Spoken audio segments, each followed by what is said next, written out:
Okay, so there's a really big part of me that wants to start my show an hour earlier because I'm up an hour earlier. But the problem is I get up before like everybody now. And I'm crushing it. I'm not exactly crushing it. I got to make a few tweaks to the process, but like I'm very, very, very happy with my current production setup, my current production schedule. I'm really, really happy with this.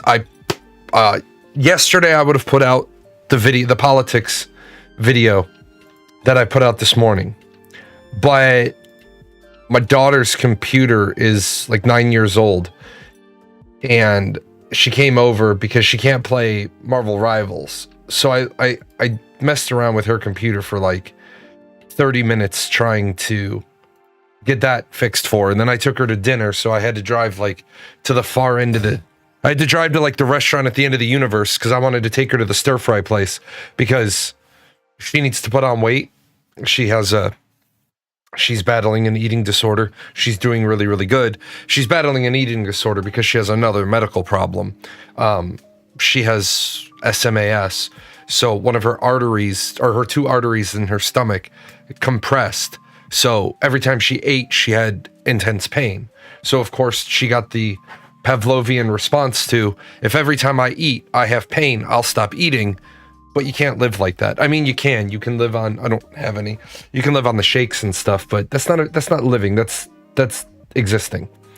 So I do like this new process. Got up, really banged everything out. The other thing is, part of my process is still, that I'm a one-man shop. So like, if it needs doing, I have to be the one that does it. I hope in the future to be able to outsource some things. It would be really great if I could do that. But the problem is I have to build what I use because I have to know how to use it. Why am I under the chat text? What are you doing? Okay. So one of the big things was Zetrix, who was a longtime member of my community, built me an amazing website. He built me an awesome website, but I couldn't use it. And like, I'm not about to claim that this website here is by any means revolutionary, but I understand every single piece of it. And yes, I understand I'm breaking a bunch of content creator rules, right? Like, I know right now one of the things I need to probably do is I probably need to give this a haircut. I need to thin that up a little bit. And I'll get to that. I understand that it would be better if I didn't have double line break on my navigation bar. I get that. But I understand all the code. Like this morning, I wrote a politics article, and then I didn't like how this page looked. So then I was like, okay, well, I have the cards over here. I have the cards here. Well, what I need to do now is I need to come over here. And it's not like it's hard work. I'm not claiming this is hard, but what it is I started work. I sat down at the computer at 5:30 this morning, and I had a bunch of things I wanted to do, but this right here, fixing this, took like 20 minutes. Well, that's 20 minutes that I'm not doing something else. So, and I am really happy to say that if you're a content creator, and first of all, I'll get around to this. This is, I think, tomorrow's thing I work on. I write a content creation article tomorrow.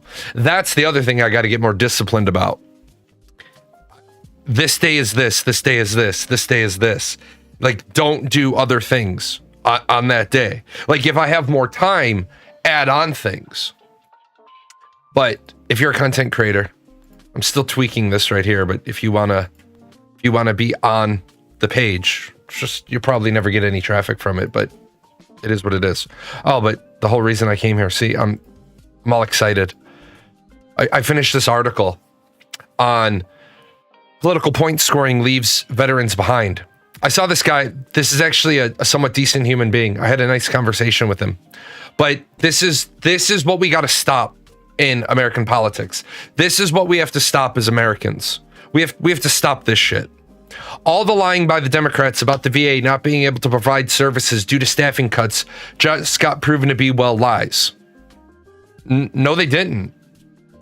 In 2024, the VA processed a total of 2,517,000. In FY25, the VA has processed a total of 2.5 million. The backlog of veterans with VA benefits has dropped more than 37%, after rising 24% during the Biden administration. All those things are great, but here's the problem. The Department of...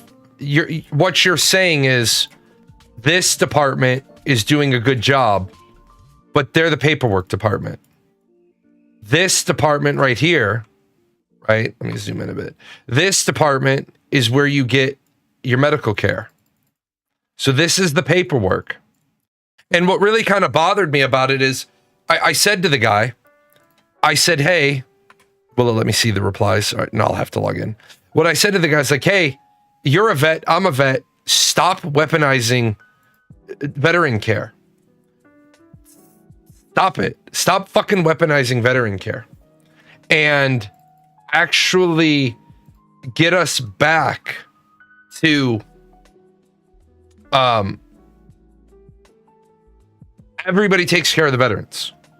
See, that's what we need to get to. We need to get back to everybody wants to take care of the veteran, not everybody wants political points for it. And then, of course, I've got a video that I got to respond to a woman. And thanks, Rel. I appreciate that. I don't know why the chat text isn't showing up. It's showing up. It should be. I don't know why it's showing up. Oh, because it's on refresh every time. Properties. Let me take that off. Now the text should stick. Yeah. One of the big problems for me is people are like, I saw a woman make a video and she said, I'm gonna be doing another deep dive.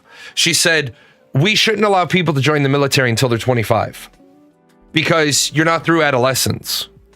Okay.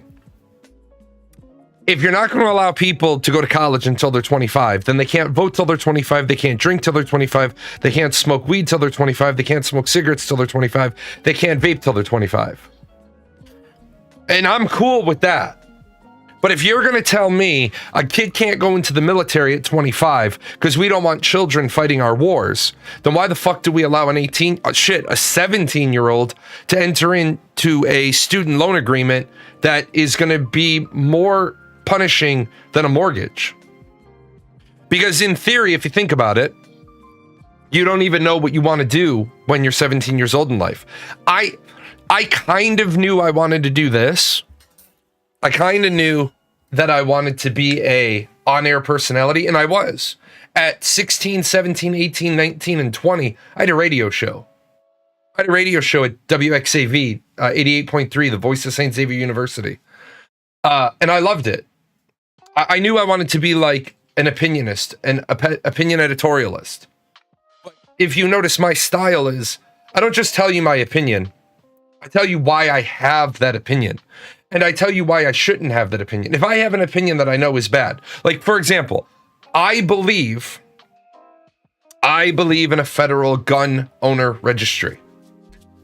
And I believe in the Benjamin Franklin quote, those who would give up some security, some liberty for security, lose both and deserve neither.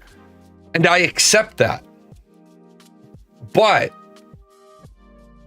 And I'm a firm believer in the first 10 amendments. I'm a member of the American Civil Liberties Union. I love the Bill of Rights. I love due process. But I also understand that the point of the Second Amendment is to have a well-regulated militia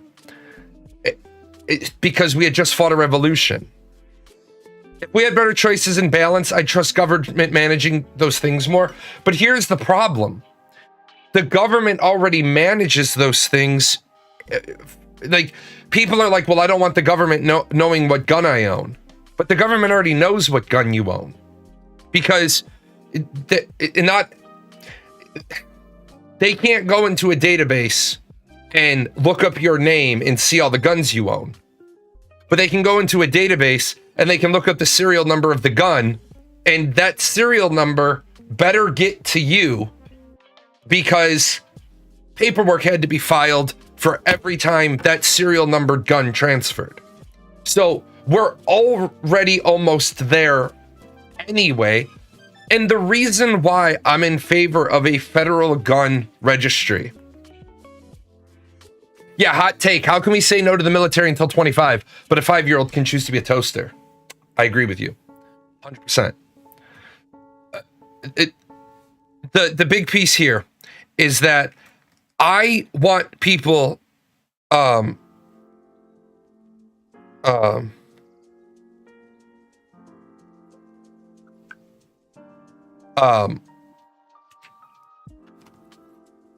want people to be able to get the healthcare they need.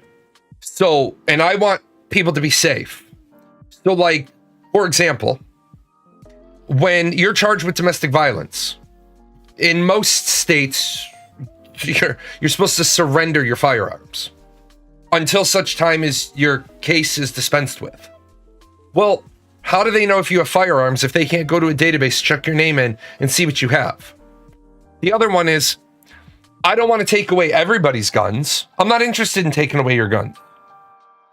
But I am interested in taking away the paranoid schizophrenic's guns when he gets diagnosed with paranoid schizophrenia, and the psychiatrist is like, this person is a danger to themselves and others.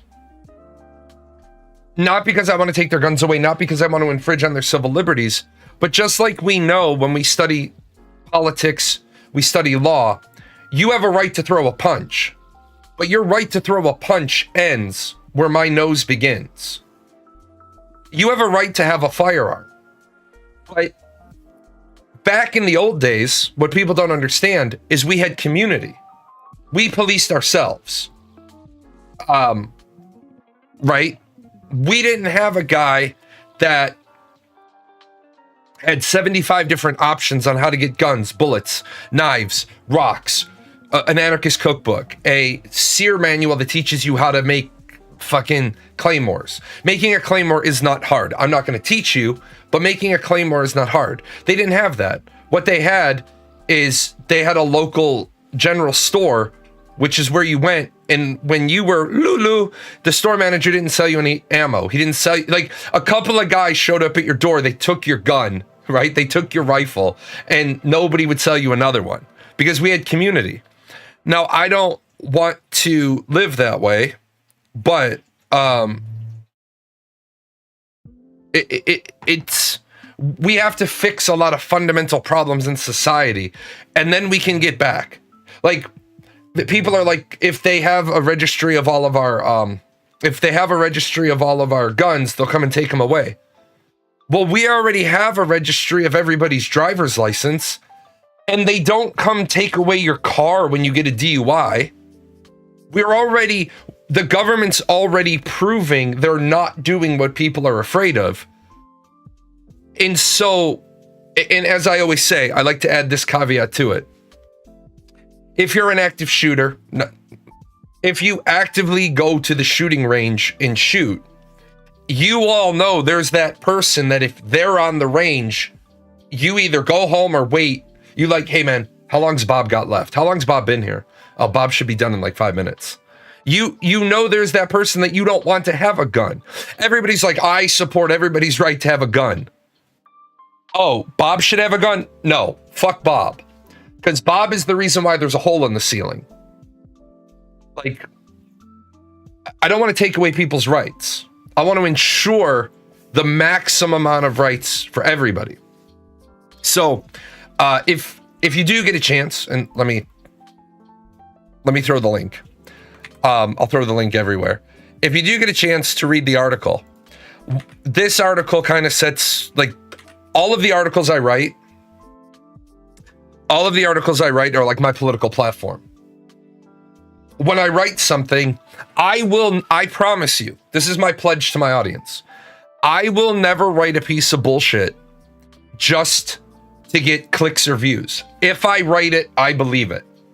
If you ask me a year from now and I changed my opinion, don't like be like, oh, you're a hypocrite, you changed your opinion. Take me back to what you're citing and give me a minute and I'll tell you what's changed.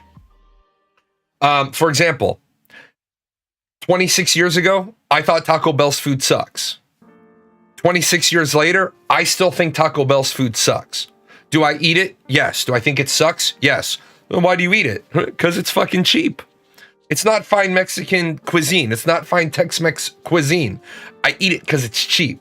I still think it sucks, right? I still think there's something wrong with a fucking hard shell taco that in the 97 seconds it's taken me to get it out of the bag, it's already dissolved. What is that meat? Is it acid meat? Is it xenomorph meat? Is it half oatmeal? Why is my taco shell destroyed? When I make hard shells at home, right? When I make hard shell tacos at home, they don't dissolve in 18 seconds. I still think the food sucks, so I eat it. Why do you eat it when you say it sucks? It's cheap.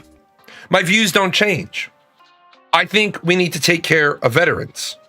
I absolutely believe that we have to take care of veterans.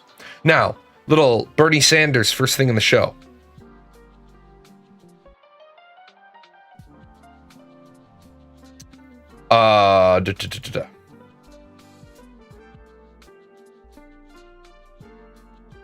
Where's Bernie? Bernie, where'd you go? Show covers. Healthcare radical idea. All right, so healthcare radical idea. Is it a radical idea that we join every other major country on earth and guarantee healthcare to all people? Is that a radical idea? You tell me how many people are talking about that. Is it a radical idea to say that we've got to raise the minimum wage to $17 an hour? Is it a radical idea to say that in the midst of a competitive global economy, we need to make sure we have the best educated workforce, that all of our kids, regardless of income, should be able to get a higher education? Is it a radical idea? Okay, first of all, I'm going to take all three of his points. So his 3 points were healthcare. I'm not going to put them there. I'm not going to put that there. Healthcare, minimum wage, and education. Is it a radical idea to say everybody's going to have a universal health care? Yes, it's a radical idea.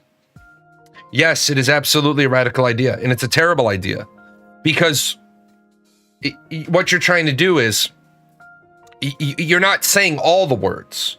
You're saying the words that make you popular as a politician. Is it a radical idea to believe that we could take the current American medical health system and put every single person into it? Yes, it's a radical idea. Let me help you out with why. Right now, the VA, which is a controlled system, the Veterans Affairs is a controlled system. We control who has access to it. We control who can access it. Only veterans can. Like, for example, with very few exceptions, I get VA care because I'm the veteran.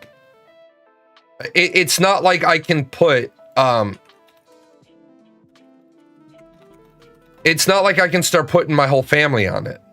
Now, the civilian and medical program of the Department of Veterans Affairs, CHAMP VA, takes care of that, right? But we have a controlled system that then had to have a law passed that if you can't get your health care inside of 20 days, mental health or PCM, inside of 20 days inside of the VA health system, then you can go on the local economy.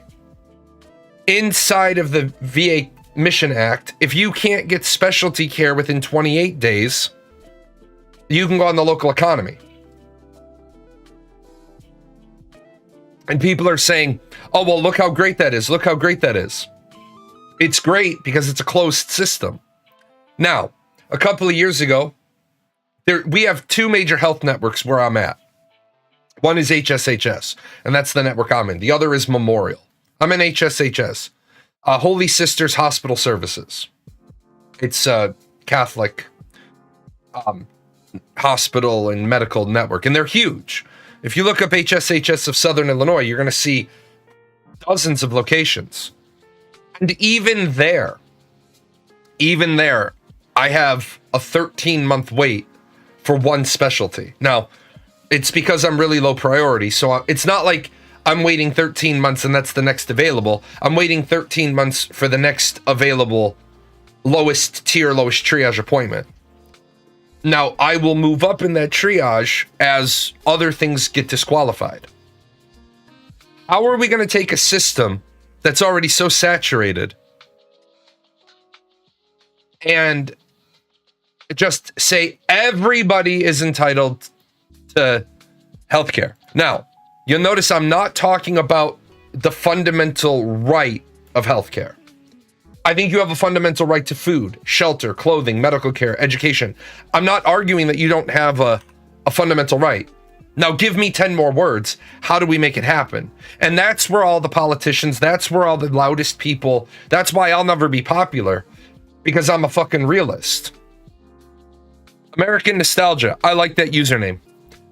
So the big problem here is everybody wants to talk about you have the right to, you have the right to, you have the right to. And I'm not saying you don't have a basic human right to this thing.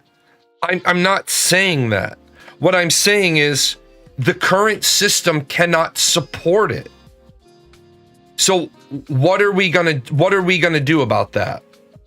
Like I want to get a real time, no bullshit. I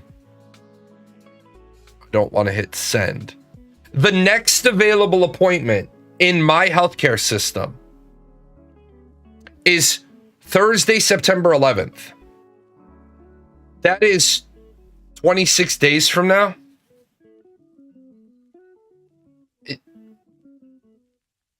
And you want to add more people to this system? If I call in for a new symptom, I'm gonna wait 26 days. That's fucking terrible, right? That's fucking terrible.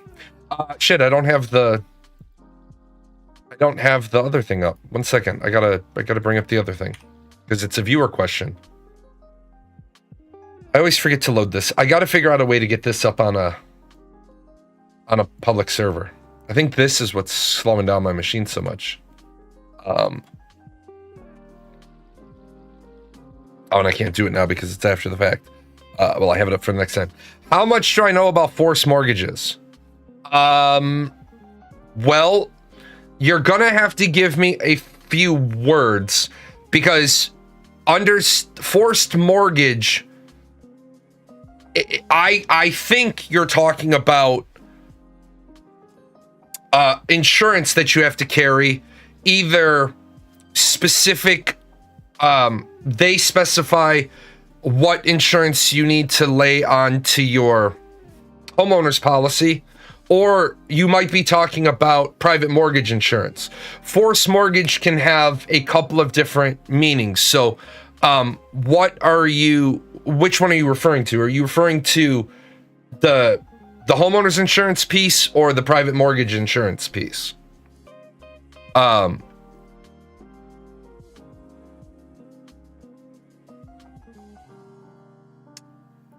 Or are you talking about something entirely different? And I'll give you a second. And now we'll flip back to the other one. Do I think minimum wage needs to go up? Yes, I absolutely do. Do I think it needs to go up to $17 an hour? No. One sec. Yeah, no problem. Take your time.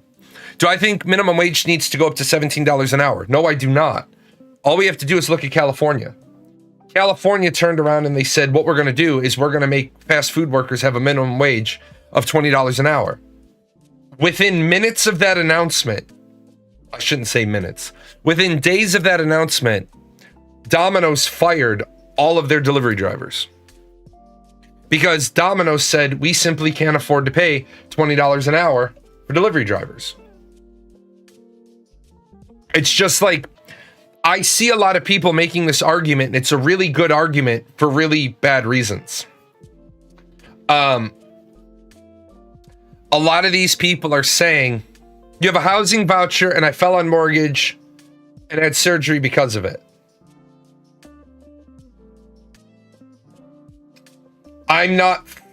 You fell behind on your mortgage, or you have a housing voucher, you had surgery, and because of the surgery, you fell behind on the mortgage.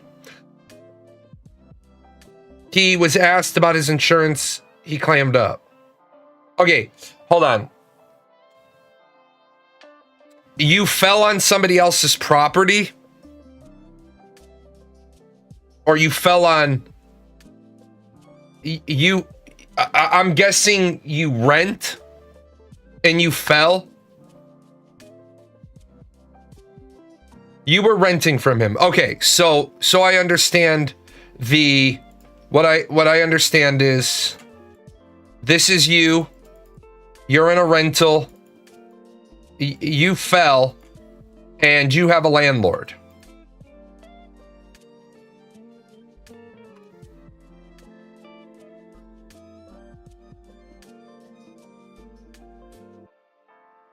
I just want to make sure I understand. I want to make sure I understand. He doesn't have to answer the attorney. Before you give me I want to make sure I understand this. You rent a property, you fell at it, you're trying to sue your landlord.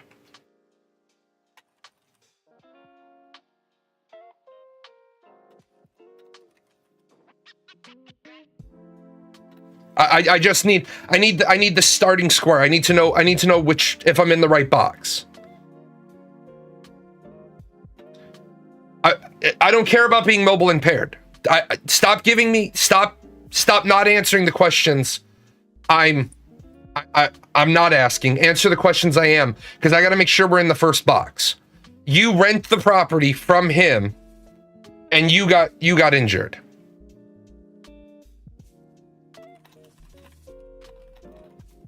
Because this is going to go about 9 different ways.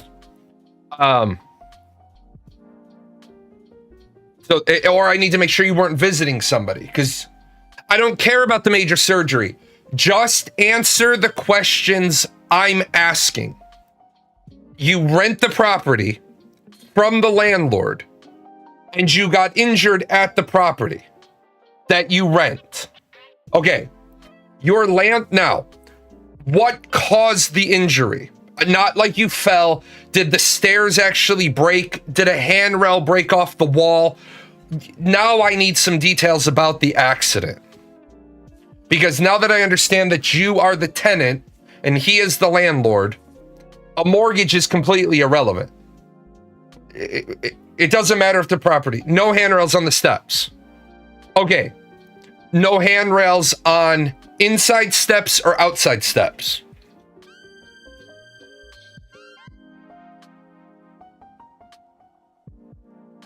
Outside steps. How many steps? Because yes, this actually does matter.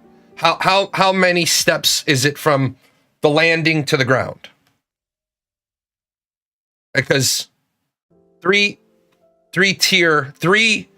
tiers. So 3 steps. Okay. I mean,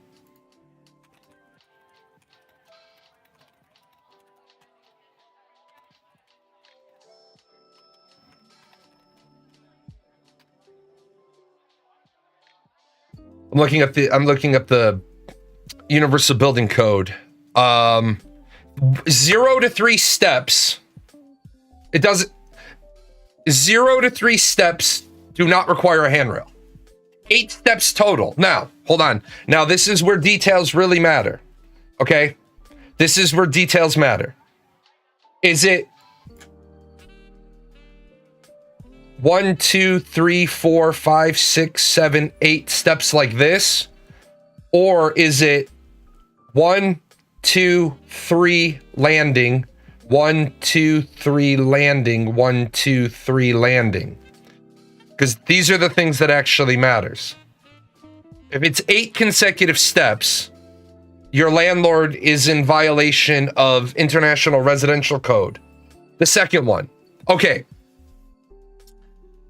That is where you're going to get into a fight because, and I had a feeling it was going to be the second one. Technically, and I hate this, according to International Resident Code and Universal Building Code, you do not need handrails here. Now, that's just a black and white read of the code. This is where what you're talking about is you're talking about negligence. You're going to be in a really bad situation. It doesn't matter. I've done Section 8. I've done FHA's housing. I've been a landlord. I would never have more than 2 steps without a handrail because I always go more restrictive than the law. So the law says 0 to 3 steps, you don't need a handrail. If I had 3, I'd have a handrail because I don't want to get into the argument. I view 0, for my own liability, I view 0 to 3 as 0 to 2. Because then if I have 3, we're getting in an argument. If I have 2, there's no argument. The problem here is International Building or Universal Building Code, International Resident Code is very, very clear on this. Each riser can, if the riser is less than 4 steps, you do not need a handrail. But in my opinion, a riser in 3 steps and a riser in 3 steps and a riser in 2 steps is more than 3 total steps. Because then you're talking at an overall height, and then I could have you fall off the top riser. So first of all, I don't know how Section 8 signed off on the property looking at that because somebody said this is acceptable. With that said, the stairs were 200 feet. Okay. Then what? Okay. This is where I'm going to tell you what part of your problem is your ability to communicate.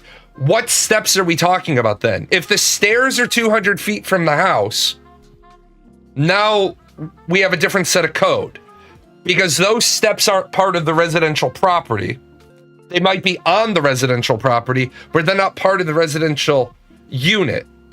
So 200 feet, you said a house. There's not a lot of people's houses that Section 8 covers that has 200 feet.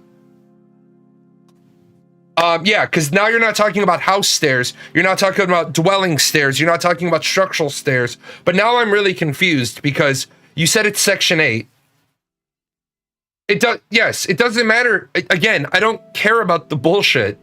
It doesn't matter that he put handrails up after you fell. What were these stairs to? A parking lot? Because you said it was a house. And I don't know very many people that are renting a house on Section 8 that there's 200 feet of like my personal home. It doesn't matter where I stand on my personal property. I can't go 200 feet in any direction, down either line or diagonal. Okay, house made into apartments. Now you work with me here. You've got to learn to communicate. So he has a number of houses all on one block of property, and there's a parking lot. Are these steps that lead to the parking lot? Because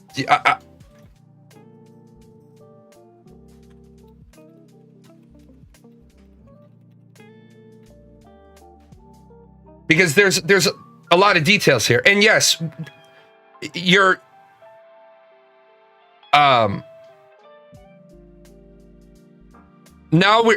one house on one yard with multiple rooms made into apartments. Okay, well, first of all, let me help you out. Where you're living then is illegal. You're living in a place, if you're getting Section 8 aid, the way that is set up is illegal.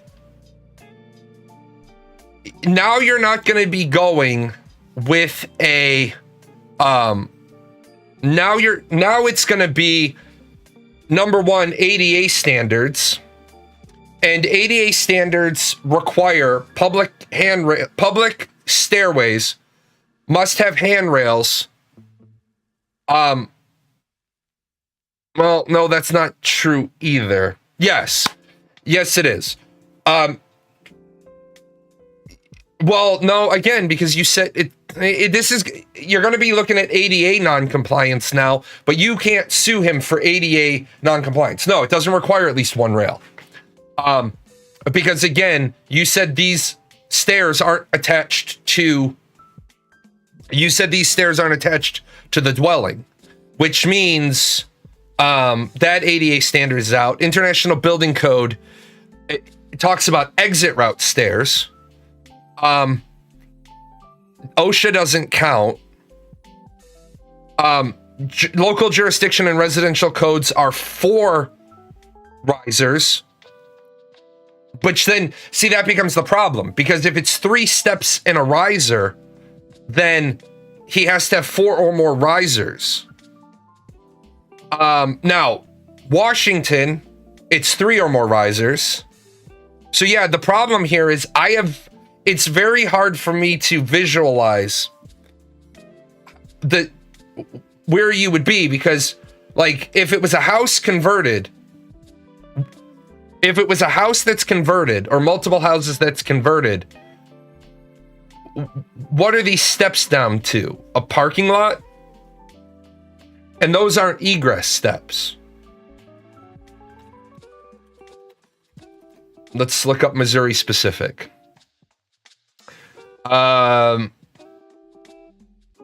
Missouri specific, any flight of stairs with 4 risers.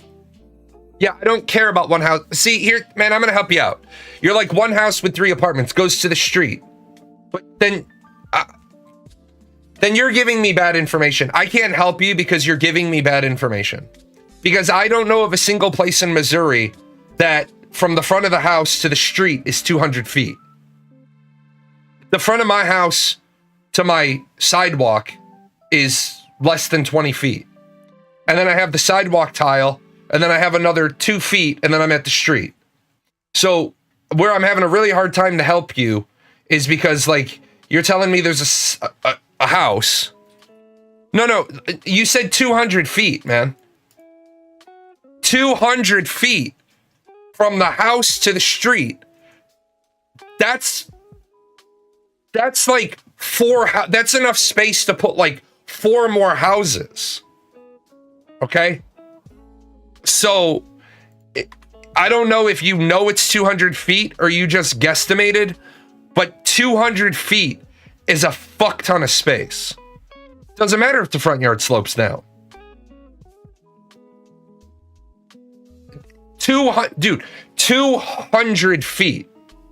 Yeah, if you have a pic, I'd love to see it, because 200 feet is 4 houses worth. I mean, 200 feet is enough space to put 2, maybe even 3 boat docks on a lakefront. Like, when I would sell lakefront property or dealt with lakefront property, people were interested in having 50 feet of lakefront property so that they could put a slip in. 200 feet is a lot of space. And that's gonna, because until I know what's going on with that, yeah, you're talking 2/3 of a football field. So I don't know. I haven't been in many places in Missouri where there's 200 feet from your front door to the street. Post the pic right here.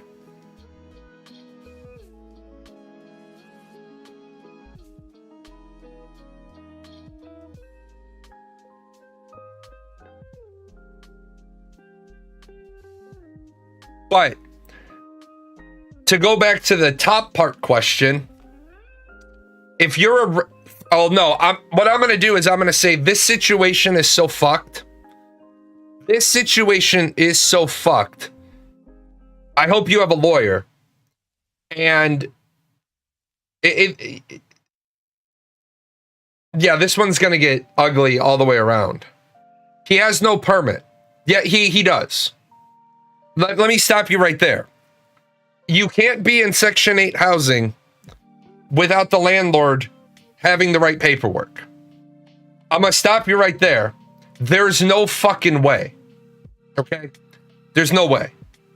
I've dealt with that shit. they've had my shit on file for numerous other properties, and they're like, well, we need your permit for we need your paperwork for this property. And I'm like, it's the exact same paperwork in like 7 other of my files. Just pull it from there.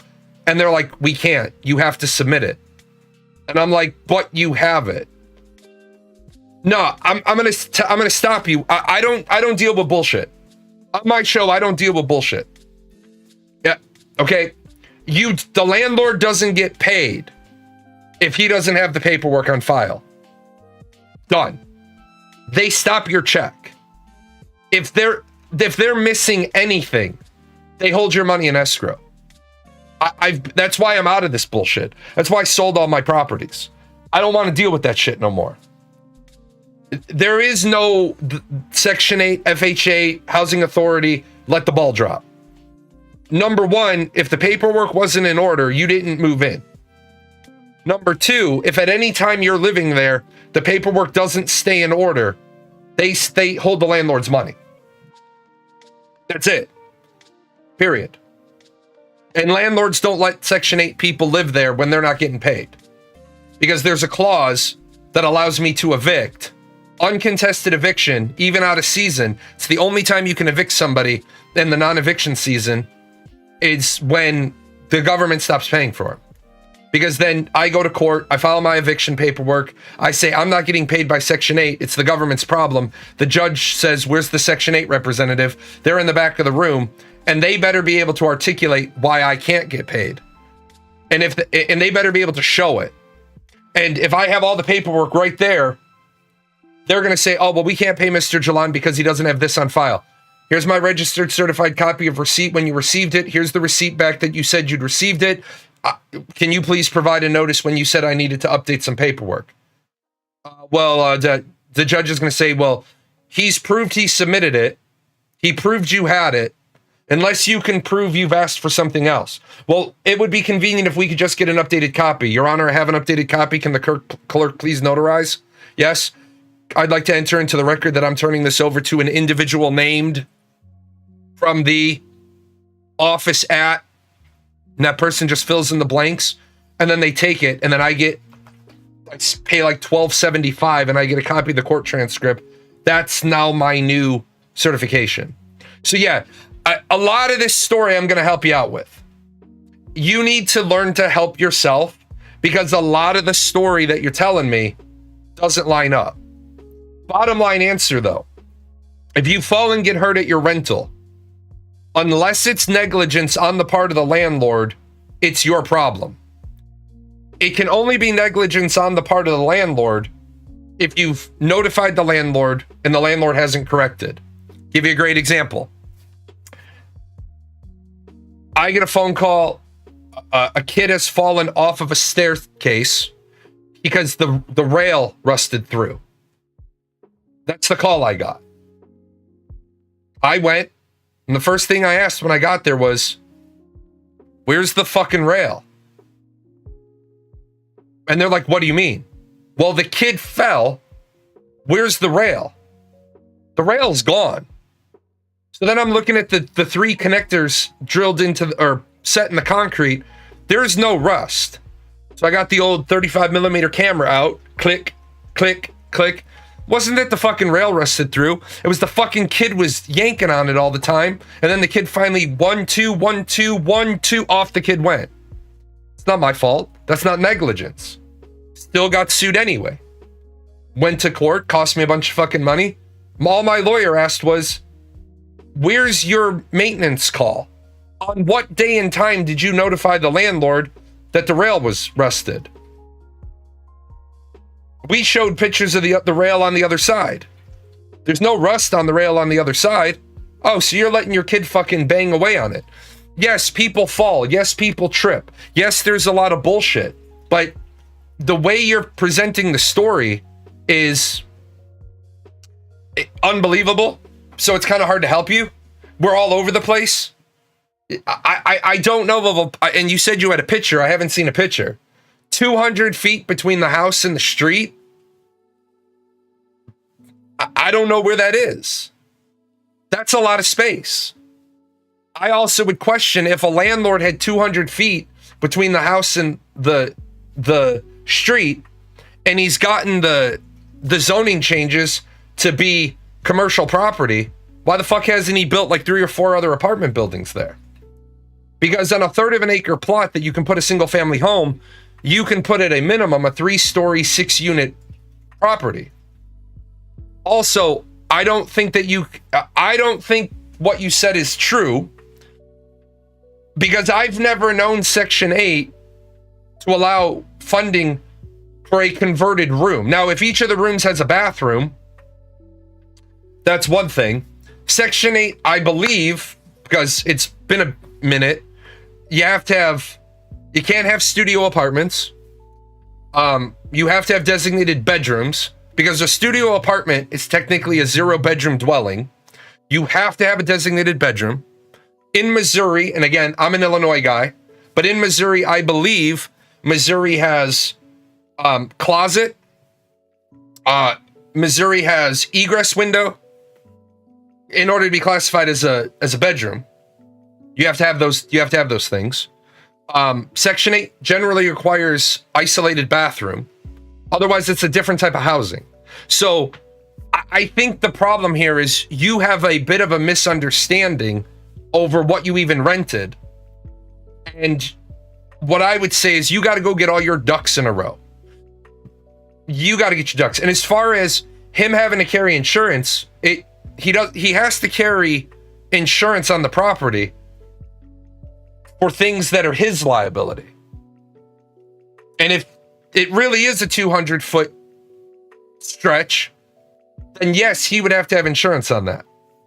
As far as not responding to your lawyer, he doesn't have to respond to your lawyer.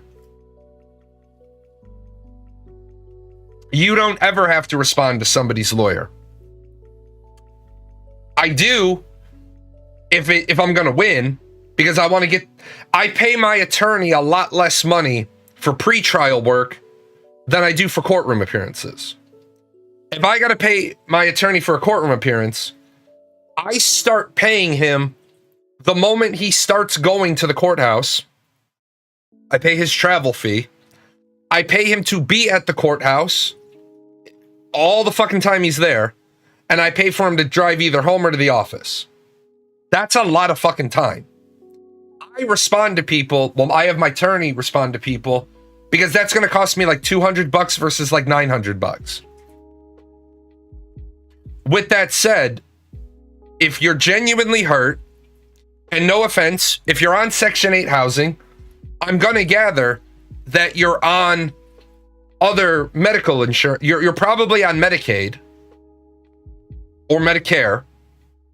Those organizations are going to ask on their forms, I think it is this a result of an accident, slip, fall, or another person's liability?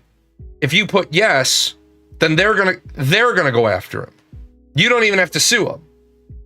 But now the problem is, and where you gave, I think what you did, and I'm gonna be moving on now. I think where you yanked my fucking chain was you started off at the very beginning and you said, I have a landlord who rented to me and I believe he has a forced mortgage. I have a housing voucher. I fell on mortgage and I had surgery because of it. Well, you also should have renter's insurance. So if you're covered medically by Medicare, Medicaid, you're covered. The primary thing is trying to get your medical bills paid.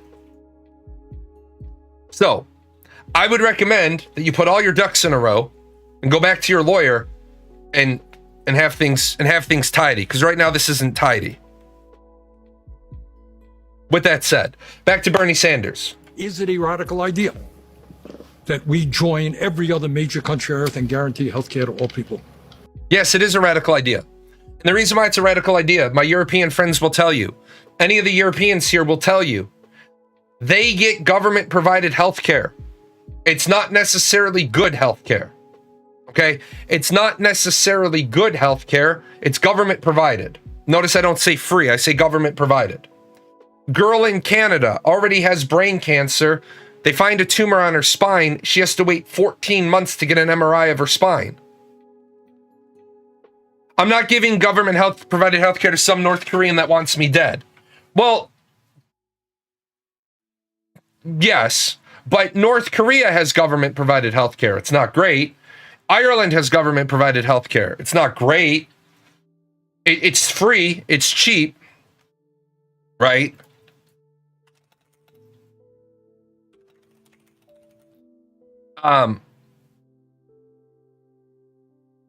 He didn't say we should all join in La La Land and help each other. Right. Here's the ultimate problem with government provided healthcare, right?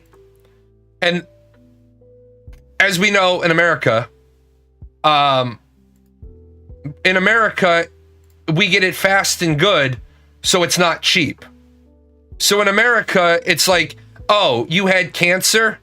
That'll be $129,000. Or you have England, that's good and cheap, and they say, come back in 83 weeks. Or you have Canada, which is fast and cheap, and they say, have you considered just killing yourself? It is a radical idea. Now, is it a radical idea to think about having government provided healthcare where the government, where they have, like we have in town, I don't go to the doctor in town. It's a rural medicine family. I don't go here. A lot of people say really great things about it. Inside this building, about 2 miles away, they have X-ray, they have CT, they have MRI, they have a lab. It's literally like, it's a great facility. You take your kid in for a broken arm. They can do the X-ray right there. The doctor can look at it. The doctor can say, I can take care of that, or take your kid to the hospital. You go in and you have headaches. They don't have to send you 30 days from now for an MRI. There's a lot of times you walk into the rural center and you say, I'm having really bad headaches, this, that, the other. The doctor just picks up the phone. He's like, when's the next MRI availability? Oh, I'll send them right down. Because they've chosen to only treat their patients. They don't take walk-ins from other networks because they had the money to buy all this equipment. So those are good things. Now, the problem becomes you get an ultrasound, you go in, you see your doctor, you get an MRI, there's alarming results. But now that's the end of the care they can give you. They don't have a neurologist. They don't have a neurosurgeon. They don't have a neurosurgery suite. So now you're waiting 2 to 3 months to 4 months to 5 months to 6 months. Now, generally, if the doctor calls and says, yeah, they have a spot in their brain, they got to get seen, then you get triaged up. You get triaged up in priority. And most doctors' offices have an appointment every day that they leave open for a triage up. I don't disagree with the idea that that's a good place to start, but who pays for it? Like, an MRI machine can be in excess of $5 million. Install, buy, put in, redo the power, excess of $5 million. Well, how many patients can that machine see before it needs refurbing? And I don't have my book anymore, but you have an MRI in between preventative maintenance intervals can be used for X number of hours of MRI work. Well, that's real simple then, right? You're gonna basically say $5 million divided among 50,000 hours of use before its major rework, right? So that's about 100,000 patients. So now you take your $5 million divided by 100,000 patients, and you're going to say, oh, an MRI can cost $50. Okay. $50. Now what do we pay the tech? Now what do we pay the radiologist? Now what do we pay the admin person who had to send your order? Now what do we pay the admin person who has to send your results?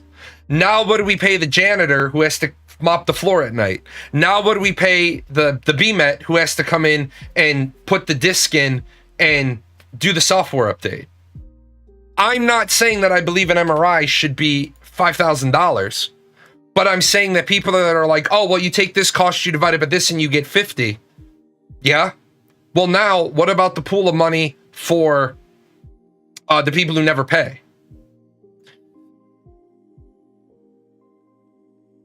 Yeah. You had to be triaged two times in your life in Germany. I got to say it worked very good. But if you got nothing serious, it takes time to see a specialist. Absolutely. Regular doctors are quite available. And I'm not saying they're not. But I think you'll agree with me. European countries have more taxes. You pay more taxes. Right? Yeah, he said he said right above it, if you got nothing serious, it takes time to see a specialist. The problem is, I don't want to pay this, right? I don't want to pay this. I don't want to pay this.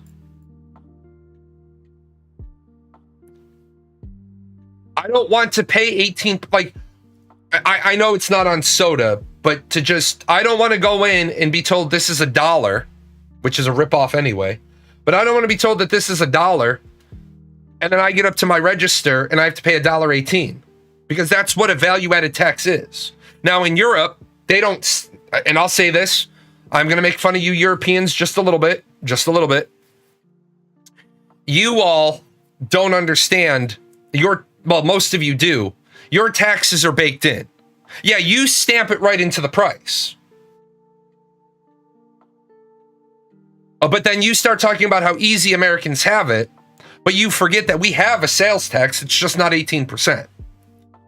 I'm not against the idea of healthcare. I want everybody to have healthcare. You know why I want everybody to have healthcare? Because preventative healthcare lowers the overall cost of healthcare. Right?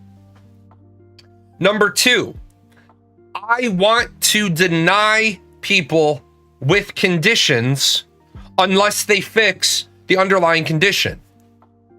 For example, if you are obese, I want you to have to go to the hospital in the morning to work out. I don't want you to be told to go get your own gym. I don't want you to be told to lose 10 pounds in by your next appointment. Fuck all that.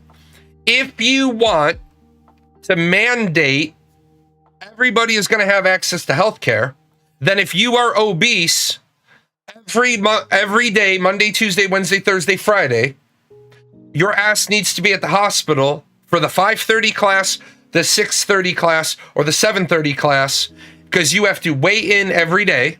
You have to bring a copy of your food log in every day. You have to exercise every day. Well, that would be demeaning. That would be embarrassing. Why?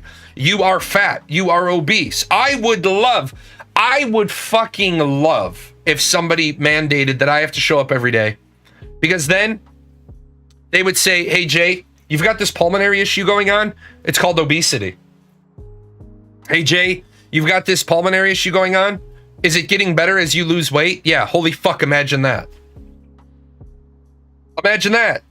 You make somebody work, you make somebody work out 5 hours a week, and then you set thresholds. Hey, just to let you know, you've graduated from the basic program. That's a lot of traffic clog at the hospital. Send a couple of different locations. Fuck no. Fuck no. Fuck no. Fuck no. That's a bullshit excuse.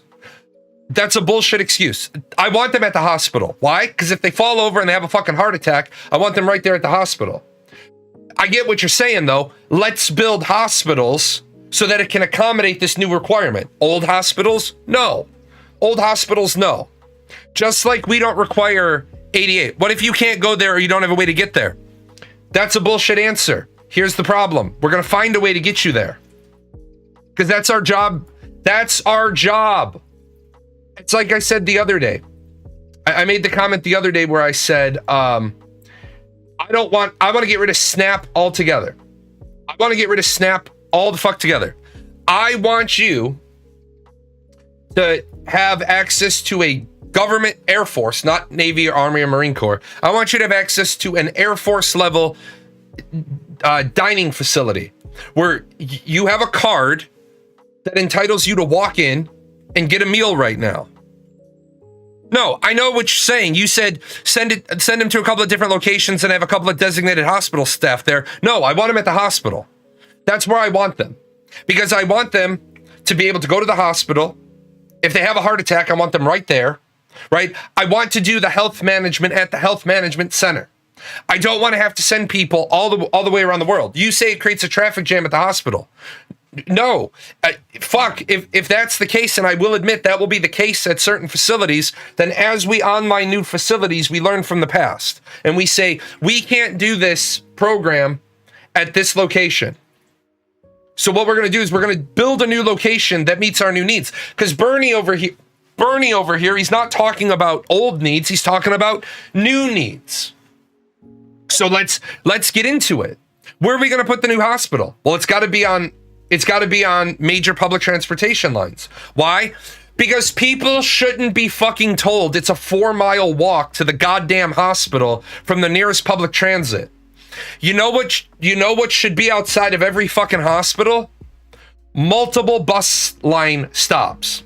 I don't even care if what you have to do, if you put the hospital right here and it's 2 miles, well, we won't say 2 miles because 2 miles is getting a little, if it's 2 blocks to this line that runs this way, and we already have a line that runs this way, and we have a squiggly line that runs on some bullshit, and that's 2 blocks, we can afford logistically for this bus to take a turn here to go down to the hospital, as long as we make it so there's a turnaround so the bus can get out and isn't waiting 2 hours to make a left-hand turn. People shouldn't be told it's a mile walk to the hospital from the nearest public transit. Public transit needs to take people to where the fuck they need to go. But what did the government not do in America that Europeans, this is where it's your moment to shine, Europeans.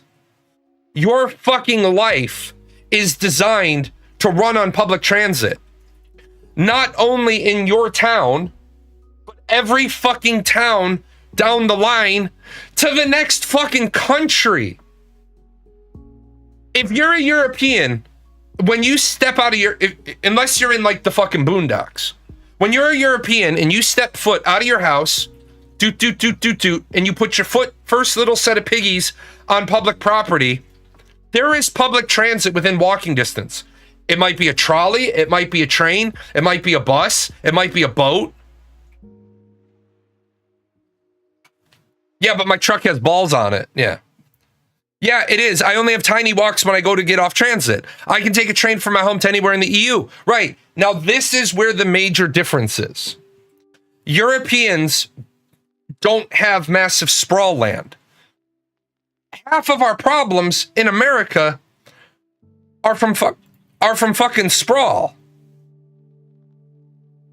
Now, Grumpy Old Man hits the number right here. Hospitals don't currently want that because low income would be able to come easier. Yes, hospitals don't want low income people to be able to access the hospital. Right? Sometimes social programs require investment, but can come out cheaper. It's not super intuitive, and it's not easy to prove. Spending to gain or minimizing loss cost to taxpayers. Like the way they deal with drug addicts in some Scandinavian places, they give them a house, drugs, and a plan to quit.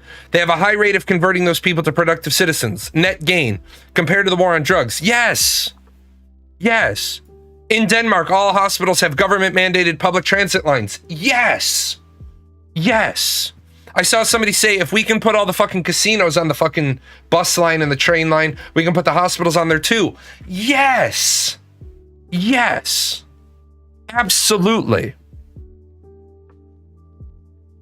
Yeah, it's not urban. Well, some of it's farmland, some of it's urban sprawl, some of it's singleton issues. Like, I live in a German farm town. That's a singleton issue. But I live in a German farm town because when this place built up 25 years ago, the other two civilized areas didn't want to deal with Department of Defense schools. So because they didn't want to deal with Department of Defense schools, the small German farm town did. So this place became responsible. We're one of the last American bases that has a school on it. We have the base kids, 1st through 5th grade, go on base for school. Kindergarten goes to the consolidated school. We have a consolidated kindergarten program. And then everybody in the district comes down here for 6, 7, and 8. And then everybody comes a mile away from here for high school. But what Bernie's talking about is great, and I love the discussion. But I hate Bernie Sanders for one particular reason. Bernie Sanders talks to you like you're a fucking idiot because you don't want what he wants. But then when you say to him,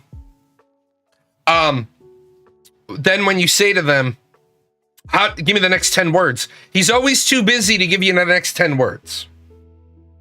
If they didn't want Medicaid, why would they accept Medicare? They have to accept Medicare.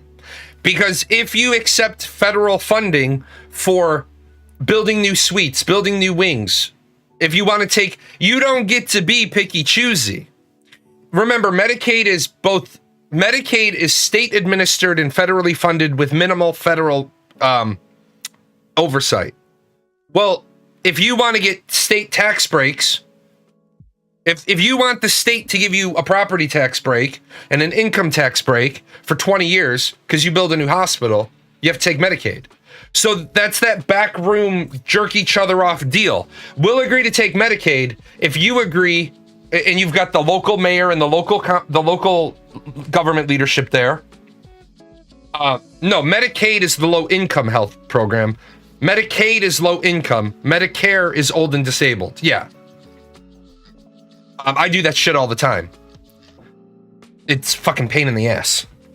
Again, foot stomp real quick. Could we please stop making names sound similar so that we don't hurt poor people's feelings? Medicare and Medicaid gets crossed over all the time. Why don't we call it state aid, federal aid?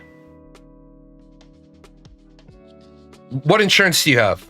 I have federal aid healthcare. I have state aid healthcare. Medicaid is poor people. Medicare is old, elderly, disabled. We care for the old, we care for the elderly, we care for the disabled. We give aid to the poor. If you ever need to mnemonic device that shit.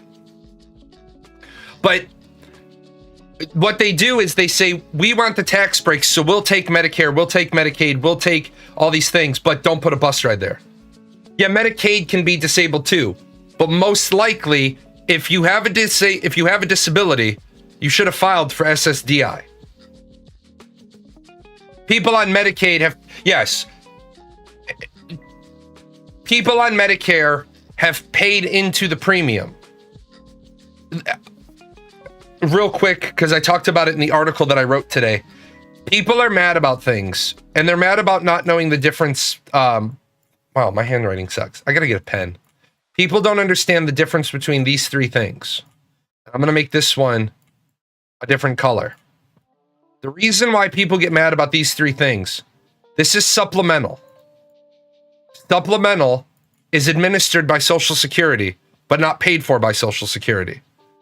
SSDI and SS is paid for by SSA. This is paid by the public tax fund. This is paid by the private trust. And people don't know that. I constantly hear people talking about SSI, and I'm like, we have all these people on Social Security disability and they're drained on the tax system. No, motherfucker, if they're on SSDI, they're getting back the money they paid in. They paid into the trust. Not everybody gets the same amount of money on SSDI. If you're on SSDI, you're getting back early what you should have gotten when you retire because you have become disabled. But people don't want to read. People don't want to learn. People want to say, oh, it's a fucking waste of taxpayer money. But no, it's not. Bernie, he's got the right ideas. where I want all the fucking politicians. In fact, I don't even want to bullshit you guys. I'm years and years and years ago when I was a political science student, I started working on a book, and then life happened. I will tell you that I believe so much that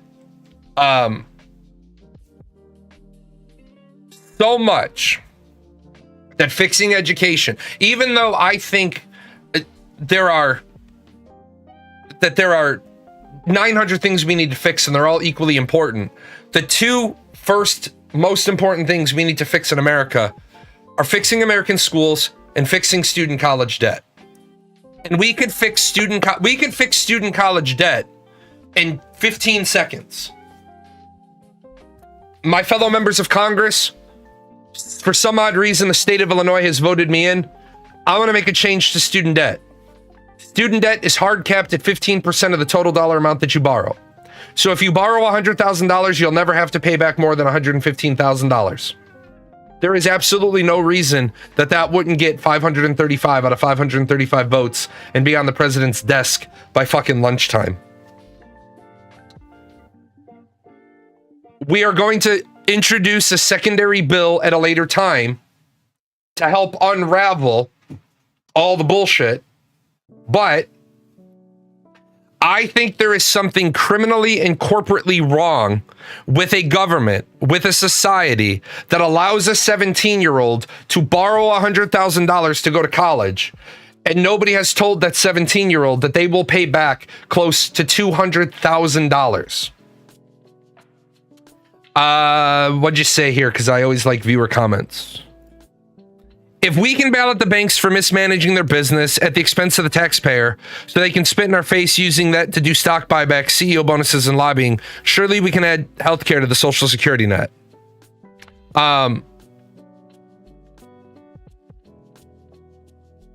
Yeah, you say my two would be money and politics and education, but the problem is until you fix the people, they can't fix the system.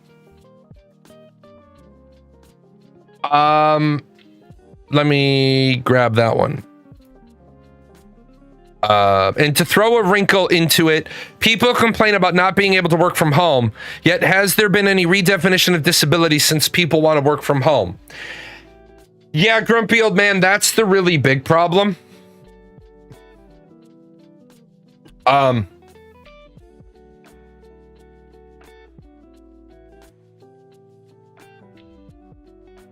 We live in a society right now, not to say there aren't disabilities that preclude working from home. My disability precludes me from working. As you can see, I can't handle processing. I can't handle processing from people. Like a person that I'm supposed to be working with today texts me and says, "Oh, I can't work on anything today because personal issue came up." And I said, "Hey, while I respect personal issue, I'm gonna need a few more words. Are you sick? Are you ill? Is your kid sick? Is your kid ill? Oh, my husband's coming to visit and we're gonna fuck all weekend." Just to let you know, that period is not period my expectation of working with you when I'm paying you. I get back immediately. Well, he decided to come in a day early. Then you tell him to go sit on the couch and jerk off because you had a deadline with me. You had a deadline with me. So if you want to get paid, the work better be done by 5 o'clock today at the level that I expected it, or I'll invalidate the contract. I can't believe you're being like this. I can't believe you're fucking making me be like this. I haven't seen my husband in a long time. And then fucking work faster, bitch. Work faster. External motivation. Do you really need this money? Because if you don't really need this money, I really don't need this album. We can do it that way too. Well, I've already got a bunch of work in it. Well, if it's any good, you can then, hey man, I'll tell you what. Let's just do this. Let's cancel the contract. fuck your husband all weekend, finish up the album on Monday, and then you put it on your Spotify channel. I don't have a Spotify channel. Oh. See, this is the problem. I can't be nice. And people always tell me, well, you should manage your anger. I wouldn't have to manage my anger if other people would just manage their stupidity. But I agree. Who said it? Where are you? Owlie said my two things would be money and politics. Yeah, man. Ronnie Chen, amazing comedian. He's like, if you want to fix the country, vote in an Asian. We don't take holidays. Ronnie, he says, I'll just go into the government and be like, this is working, this is working, this is okay, this needs to be looked at, this is broken, this sucks, get rid of this, get rid of this, get rid of this. Like, that's how and you all know that's how I would be if I got elected president. I wouldn't go to 6 inaugural balls. I'd go to one. I'd go to one. I'd walk in, I'd say a few words, I'd have a meal, I'd have one dance, and I would be at the office. But I would have already signed a bunch of executive orders before I'd be like, all right, guys, I know how it works. You gotta give me a bunch of briefings. Cool, hit me. Where's my nuclear football? Can we please fucking drain the swamp now? Not gonna go to 6 inaugural balls because then fucking Secret Service has to secure 6 different locations. Hey guys, I'm gonna go to 1. Hey, you know what? Don't I run this big ass fucking house that's white? By the way, just so we're clear, just so everybody knows, if I ever get elected president, it's not going to be the White House anymore. It's not. I'm going to see if I can AI generate this shit up real quick.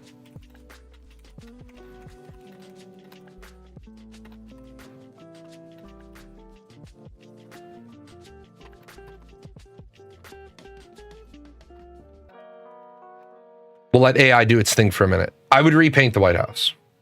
All right. Is it a radical idea that enough. we join every other major country on earth and guarantee healthcare to all people? Enough. Oh, that's why. Enough out of you. I want to talk about this one because this is really troubling to me that people believe this. Where's my unskilled labor one? Okay, I'm going to talk about this one. Turn the music off because this one's kind of serious. There is no such thing as unskilled labor versus skilled labor because there is no job that you can just walk into and do without any training or skill whatsoever. You cannot just walk into a McDonald's and automatically start making the food. It might not take you that much training, but it still takes you training, and any labor and any job requires skill. This distinction is purely made up so that people can justify giving lower wages to other people. Okay, let me stop you there. Let me stop you right there. Every job needs training. When I arrived at each and every one of my bases as a fully trained logistics readiness officer, fully skilled, I still needed to get a badge. I still needed to know what the procedures were. I still needed to know what the fucking Xerox machine code was. I needed to know where the fuck the officers club was, because that's where we eat. We don't eat at the DFAC. We're not allowed to. All right. Here's the fucking problem. Skilled labor versus unskilled labor is not the same as trained versus untrained. There is a massive difference between being a doctor, right? There is a massive difference between being a doctor who's got years and years and years of training, who still needs to come in and get on the job training for that specific location. Skilled labor is when I look at you and I say, hey, 30 amp or 40 amp. And you look at me like, well, what do you mean? I need to add a new breaker based on all the equipment you see sitting on the floor because we're running a dedicated circuit. 30 amp or 40 amp. And that's when I expect the person to look at me and say, do you mean 20 amp or 30 amp? Oh yeah, that's what I meant. I knew what I meant, but I wanted to know if you knew what I meant. Now, if you know anything about electrical, then the next thing that's going to come out of your mouth is, Jay, why are you doing equipment in a residential house? Yeah, 220, 221, whatever it takes. Exactly. That's skilled labor versus unskilled labor. Individuals in the military don't have college degrees, but they are skilled fucking labor because they have a tech school or advanced training. I forgot what the fucking acronym is, but they have a tech school, technical training, and then they have on the job training, and they have then they have skill levels. Now, I don't know all the other services, but I know the Air Force. We have 1 level, you're a student or a helper. 3 level, you're a graduate of the official training. 5 level, you're a journeyman who's going to go out in the world. 7 level, you're a craftsman. And 9 level, you're a superintendent. Interestingly enough, as a 9 level in the Air Force, you can supervise any career field. Because as a 9 level, your skill set transcends being a craftsman at a trade and being a manager. So this bullshit where he's like, everything is skilled labor. Dude, I saw Rail say it. I'm not making fun of you if the best job you can get is McDonald's. But I am saying a ding fries are done is not skilled labor, it's trained labor. With that said, okay, a welder can be either skilled labor or trained labor. I can train you to weld. What I can't train you to do is know what welds to use, when and where and why. I trained you to do it, and when you retain that training, you assimilate it, you regurgitate it, you apply it, I've made you a skilled laborer. The type of work you are doing does not matter. What matters is that if you are showing up every day to a job and giving 8 to 10 to 12 hours of your labor and of your life to a job, you are entitled to an equal part of that job's profit that you... No, you're not. You are not entitled to an equal part of that job's profit. You are absolutely fucking not entitled to an equal part. You are entitled to a representational part of that profit, and that representational part of the profit is what you and I have discussed before you ever started working for me. And I have agreed to buy, no risk, but where's my 50 million? Exactly. Right?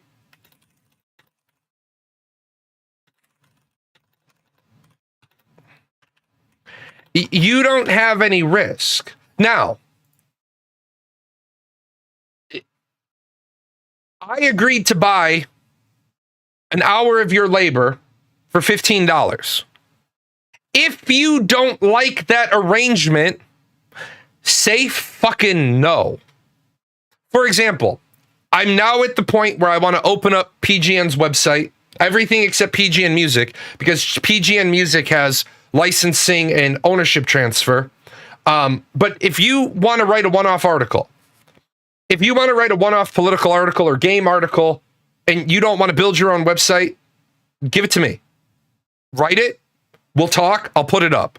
If it generates wealth, I'll give you the wealth it generates. We have to talk about how you'll draw that wealth.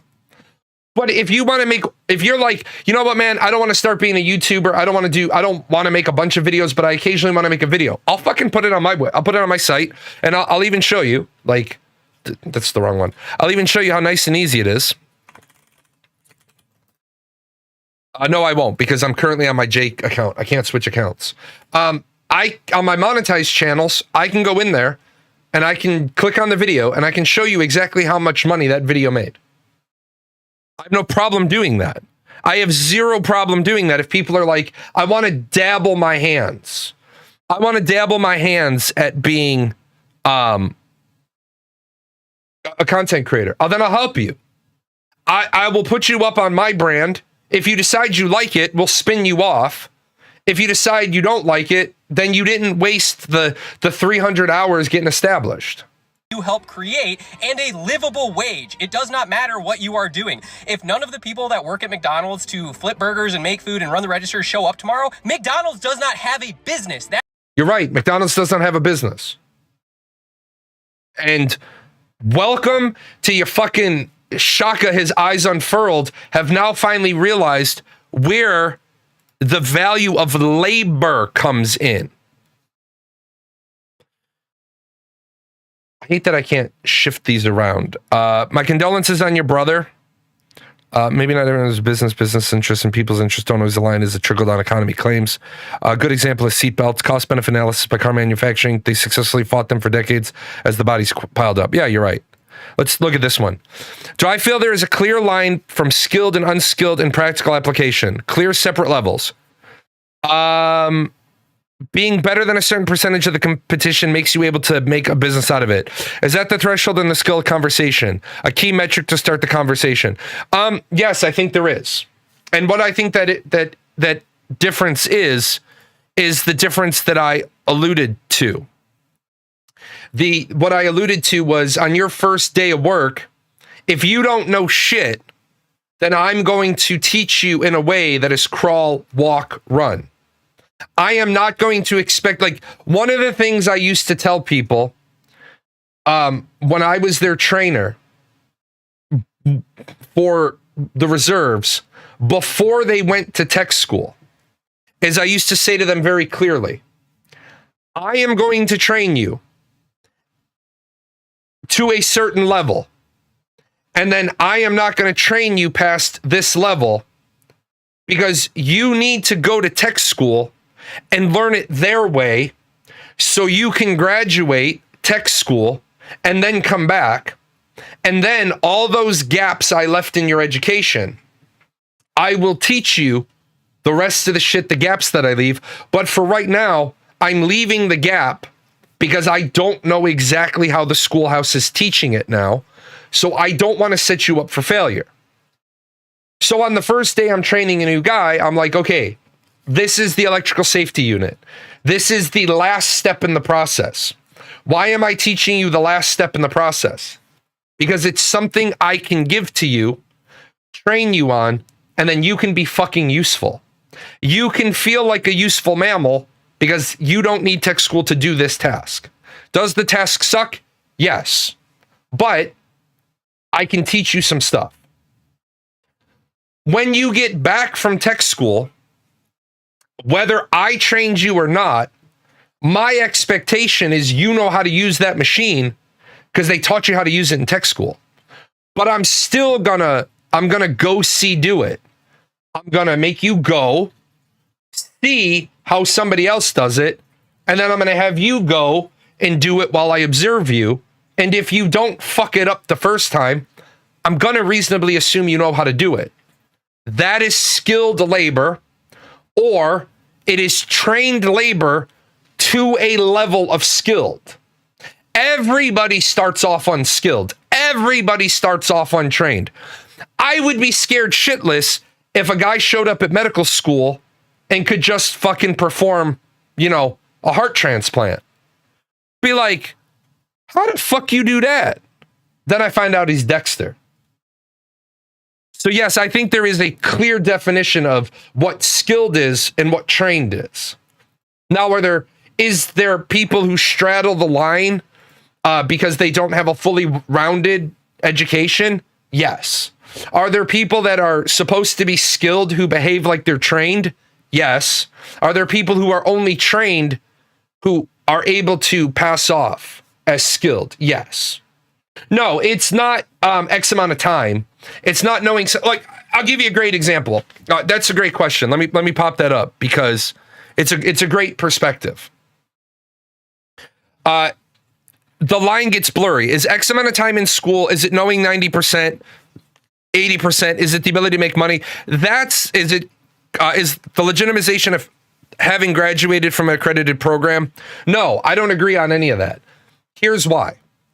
Karthos and I, Karthos is a regular member of the community, we both have degrees in history. If you were to have a conversation with me about history, and then go talk to Karthos, and he can't live up to the same knowledge base as me, you might say, well, your bachelor's degree is worthless. And Karthos would say, have you been talking to Jay? And you're going to be like, yeah. And you're going to be like, okay, well, man, what you have to understand is we both have bachelor's degrees in history. But Jay's bachelor's degree in history focused on the early American Revolution. It focused on how the bubonic plague actually was responsible for the fall of feudalism. And I didn't study those things to the depth he did. But now we can have a conversation on what I studied in depth. And now you can go play Stump a Chump with him to see what he knows.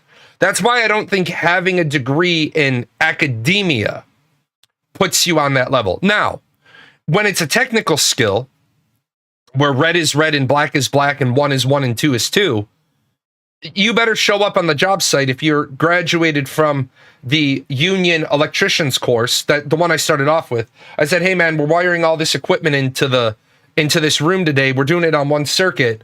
Should we be using a 30 amp or a 40 amp?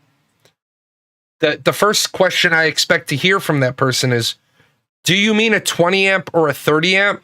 Because number one, they should be challenging me because I'm wrong. Now, Grumpy Old Man, I did see your thing about 15 amps. We don't do that in Southern Illinois. We don't even do it up in Northern Illinois. I've never wired in a 15 amp. I've never done it. I'm sure you can, but you should only be putting in 20 or 30 amp circuits into a residential house where I'm at. So that's what I'm expecting to hear from the kid. Did you mean 30 or 40? That's the answer I want to hear. If I hear 40, we're pumping the fucking brakes. We're pumping the fucking brakes right away. If I hear 20, that's not a wrong answer, but then I'm going to pull on the string for a minute and be like, why'd you pick 20? If you say 30, it's the right answer. I'm still going to pull on the string because I want to know why you know the answer. Now, if I take them to my house, my circuit breaker box, when they look in the bottom corner of the box, they better notice that I have a 240 on the bottom of my breaker box, because I have a 240 circuit that goes out to my hot tub. So we don't compare what a doctor knows to what an electrician knows. We don't compare what an electrician knows to what the what the fry cook knows. Now, I'm going to say something that this guy, well, let me finish. Let me let this guy finish, and then I'll see if he gets there. That's the point. It is the laborers and the workers on the ground level that are creating the value for the company. If every marketing person and the CEO of McDonald's didn't show up, it would not matter. It would matter if the restaurants didn't get foot traffic because there was no external marketing. Every customer would still go to the store, and they would need the workers in the store to make the food. Therefore, those workers deserve a livable wage. It is not the type of labor you do. It is the fact that you are giving your labor to a system and a... Giving your labor. That's why I flagged this. Giving your labor. You don't give your labor. You don't give your labor. You sell your labor. You trade your labor. Business, that system in business owes you profits and a livable wage because they can't exist without you. This goes for all industries and all types of jobs. Let's say you're an engineer at a massive firm and you live well. They pay you 6 figures, but the firm is pulling in hundreds of millions of dollars. You still deserve a higher wage. No, you don't. You don't deserve a higher wage. We got to be careful about these words. You don't deserve a higher wage. You're not entitled to a higher wage. You agreed. I think this is where I want to set a national curriculum so that people understand the value of their labor. Okay. This is not a dictatorship. When I tell my kid, clean your room, and my kid says, how much are you going to pay me? You know that fucking dinner I put on the table last night? You like these lights? Is it cool in the house because they're air conditioning? When you went to wash your ass last night, was there hot water? All that shit is what I pay you to clean your room. When I ask you to tidy up your, like my daughter, I'll share, I don't care. My middle child came, or my one-up, Melly Umpkin came, little mouse from Alice in Wonderland. Melly Umpkin came with her PC. My office is kind of like hard to fucking drop a new rig into. I realized that yesterday because I've moved all the wires. It's kind of hard for me to drop a PC in here and do diagnostic work. So I went downstairs and I said to Gizmo, I said, tidy up your desk because I got to work at it. She tidied up the desktop. I went to pull her rig out and there's like 18 pairs of socks, food. I said, this is bullshit. I looked at it, I said, this is bullshit. I just got the broom. I swept all that shit out, swept it towards the garage. And I said, well, I'm fixing your sister's rig. Clean this up. I don't pay for that. That's your desk, your mess. Now, when I say to my kid, hey, tidy up the kitchen and I'll throw you a few bucks, then you're selling your labor. The government didn't show up at your fucking house this morning, put a gun to your head and say, you got to go do a shift at McDonald's. Your labor is helping the business generate the profit and it can't function without you. You deserve more of a share of those profits. It does not deserve. Why? Why? You're not wrong in that it is the labor of the worker who generates the wealth of the company. But you're also not saying the workers have any risk. If a business is going out of business, they don't get to turn around and say, sorry, guys, can't pay you this week. The moment they can't pay their laborers, the laborers go to the labor board. The labor board gets a court injunction, and the company can't do anything with their money until they pay off their payroll debt. Matter the level of job, it does not matter your position. You are what creates value and profit for the business, and you deserve more of it. No, you don't. You got to stop saying, no, the higher the voltage, the higher the amperage. Please don't ever touch a piece of electrical equipment. You've missed a really important step in that, and that's resistance. I took 100,000 volts through my arm at 0 amperage, and I kept my arm. I know a guy who died by taking less than 1 amp through his finger. I know a guy that walked up to one of those old lighted doorbells. The light cap was cracked off. He hit the doorbell, boom, died because he took milliamps through his heart. Voltage hurts, amperage kills. Voltage and amperage, you can't just dumb it down to the higher the voltage, the higher the amperage. Because you can have 100,000 volts going through an unloaded X-ray machine, but the moment you press that button, now you've got a deadly amount of amperage. By the way, so anybody doesn't know this, no, with resistance, it's not less. With resistance, amperage is more. Resistance causes amperage. Usage causes amperage. The trick here is you either want to take a lot of volts or you want to take no volts. You never want to take milliamps of volts, especially down. That's why when you troubleshoot, when you're a novice troubleshooter, you take your left hand, you put it behind your back, and you grab your belt when you're a novice, and you take your right hand and you pick up your multimeter and you only use your right hand. And the reason why is if I touch something I'm not supposed to touch this way, I'm going to take voltage down my right arm, down the right side of my chest, down to my right foot. Unless you're that person that has the heart on the other side. You take your left hand so you don't do this shit where you're fucking grabbing with your left hand. Fucking grab your belt loop. You grab your belt with your hand. That way it stops you from reaching in. You drop something in a machine, you got to turn the machine off. Right?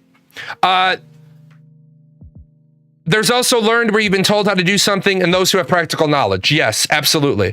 For that video just now, if your position only pulls in a profit of $10 an hour, can you really just say you deserve more of the profit? The sales team would like to have a word. Yes, that's the other piece to it. And this is where I get it. People are mad. People that work at McDonald's, especially McDonald's, are pissed off. People are like, oh, well, I know my store made $250,000 in profit this month. I want to stop you. If you ever hear anybody say, I know my store made $250,000 in profit this month, are you the store manager? No. Then you have no idea how much profit that store made. You know how much revenue that store made. I hear this all the time. All the fucking time. As I told you, I'm a consultant for my friend who owns a restaurant. And one of the things I've sat down with the people with is they've said, well, I know the restaurant's making more money. And this was years ago before we fixed the pay scale. I know the restaurant's making more money. And I would just ask the kids, what do you mean making more money?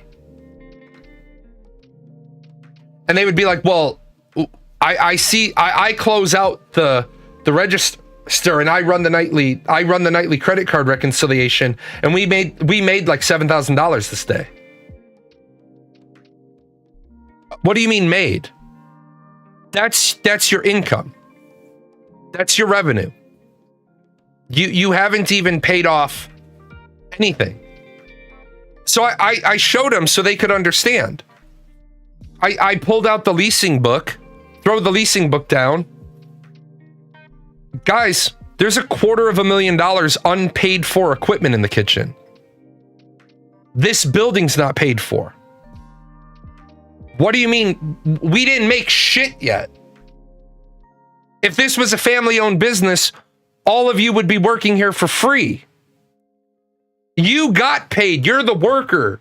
The owner gets paid off the owner's draw. The owner gets paid on what's left.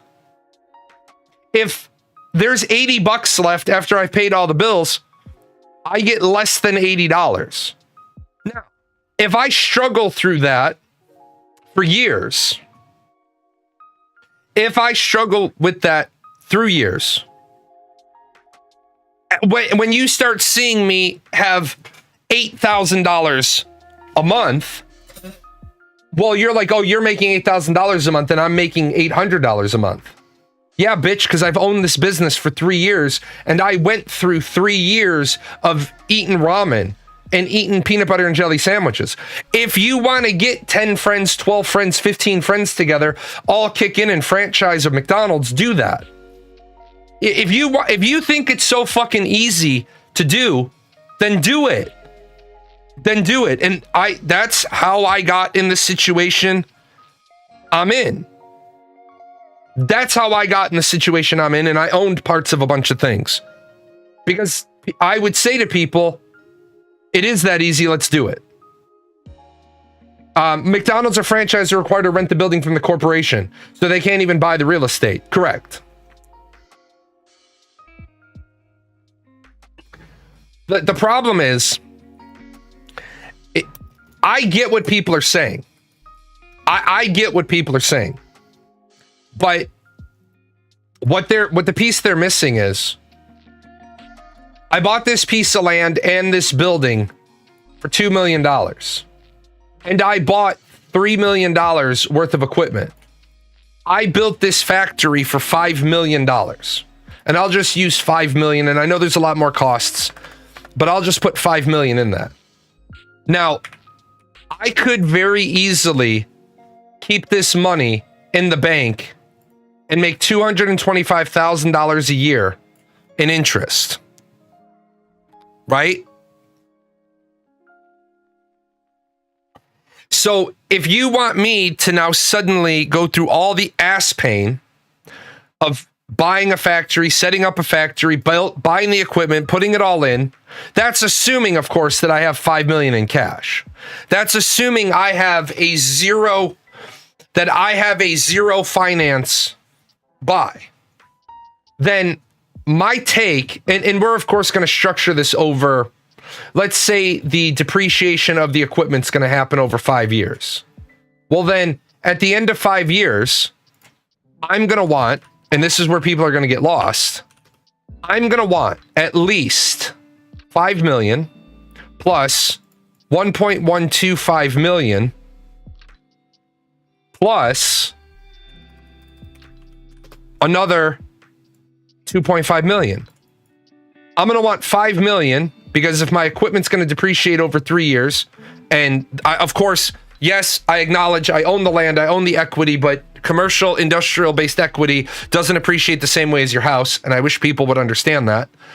At the end of this 5-year experiment, I'm going to want my $5 million investment back.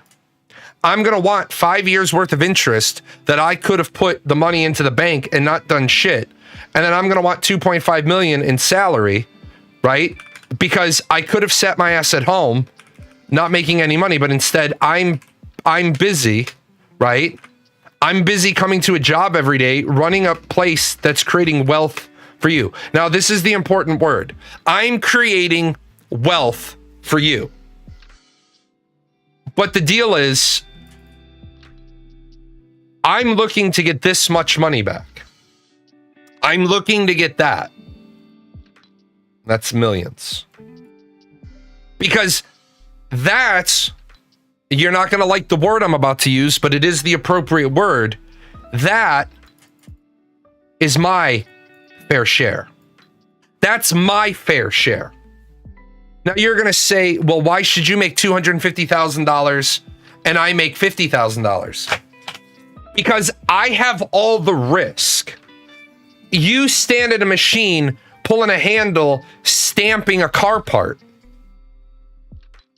I'm the asshole who has to get the contracts for the car parts. Yeah, I agree with the guy's video. If none of my workers show up today, I don't make any car parts today. However, as the owner of the plant, if I don't get any contracts, you don't get to come to work today. You show up to work on Monday and I have the gate chained and a sign on the gate that says, no contracts, will call when work available. Now guess what? I got $3 million worth of equipment that ain't making me no money. I got a $2 million factory that ain't making me no money. If I didn't have the cash to pay that, if I didn't buy it all outright, now I'm hemorrhaging money because remember, not you individual 21 people and 3 people and 2 people on different locations, but you as in society, you look at business financing the same way you look at your own personal financing. Well, if it was that fucking easy, it wouldn't be a 4-year degree to get a degree in accounting. If managing a business was so fucking easy, everybody would do it. Now, to what you said was back to a restaurant, because they're a very, very good application. Restaurant owners took the initiative, took the risk, organized, trained staff, does all the license and tax, pays all the funders, and addresses the concerns of the stakeholders. Low-level employees in comparison just show up and follow protocol. And that's what people don't comprehend. Now, some of you have come to me privately and said stuff like, Jay, I have a really good idea at the business I work at. I don't know how to make money off of it. And I've said, well, you need to write it up in such a way that before you give them all of it, they agree with what they're going to compensate you for identifying the problem. One of the things about the Air Force that pissed me off once, the Air Force has, most of the military branches have this. If you have an idea that's going to save the military a bunch of taxpayer money, and you write it up and you submit it, I did this for 2 years at the headquarters building. In the Air Force, it's called an AFSO 21 idea, Air Force Smart Operations for the 21st Century. If you write it up, you submit it, and you're the first person to do so, and then I go out and I vet it and I validate it, and I can validate the savings, we'll give you up to $10,000 in cash. Fucking guy came up with a way to save the Air Force $210 million. He got $10,000 in cash for that. That's some bullshit. we should have given him a couple of mil. You know how better that program would have been if one of our first success stories would have been not Staff Sergeant Snuffy gets 10,000. Because let's be honest, if you saw that, you'd probably be insulted for the guy. Staff Sergeant Snuffy has idea, saves Air Force $210 million over 5 years, gets 10,000. No wonder why Staff Sergeant Snuffy never shares any of his other good ideas with us. Staff Sergeant Snuffy shares good idea, saves Air Force $210 million over 5 years. Air Force gives Snuffy 1%. Snuffy rolling large with 2.1 mil. I think a 1%, minimum $10,000, 1% of savings. Holy shit. No, Snuffy gets out, gets a civvy job, becomes the contractor that sells you the solution and sells you $2 billion worth of solutions for $500 million.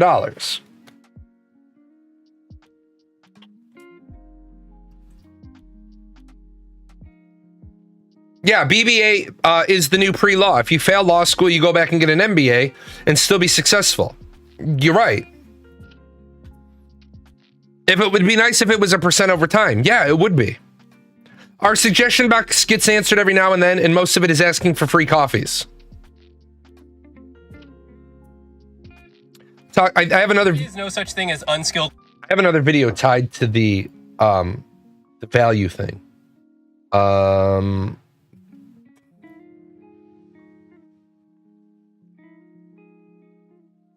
I don't know why.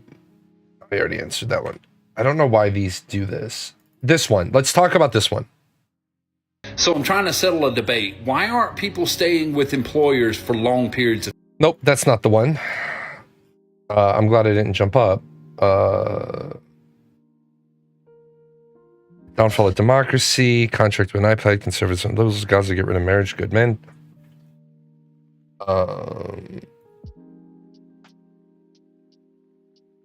Sometimes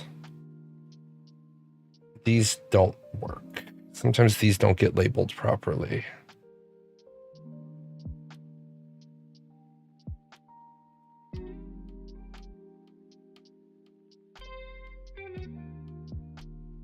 Right? I know it's a... Oh, wealth. Here it is. Here's the wealth one.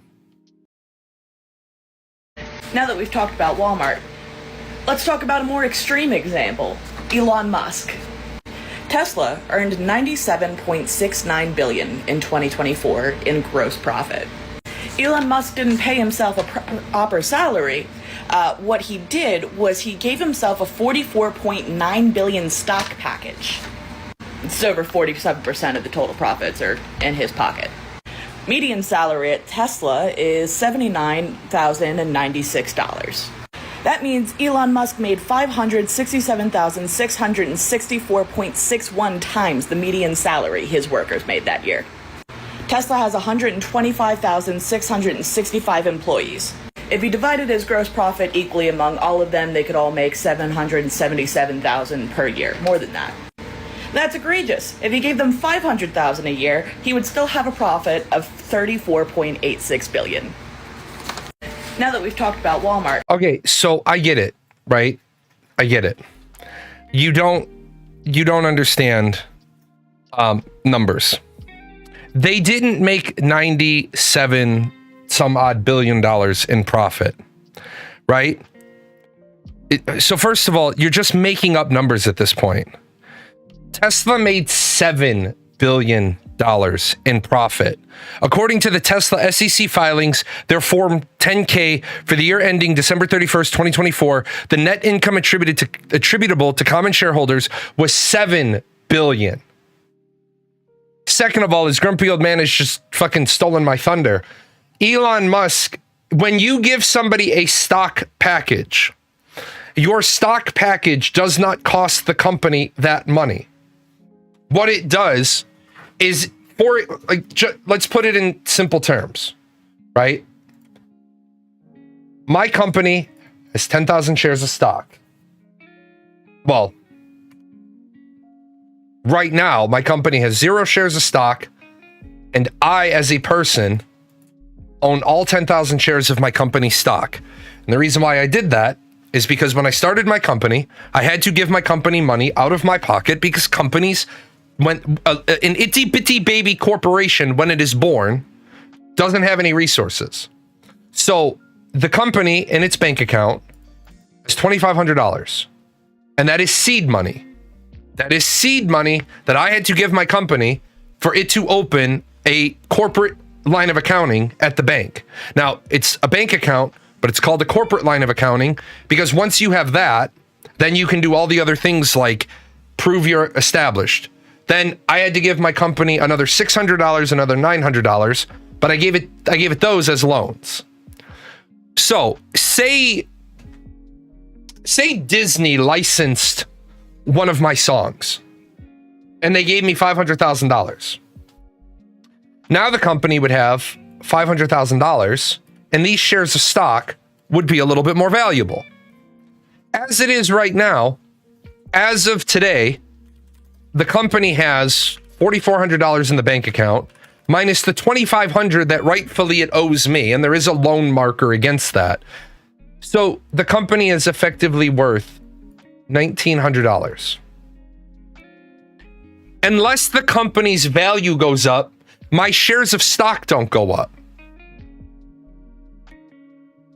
Elon Musk didn't pay himself a bunch of money.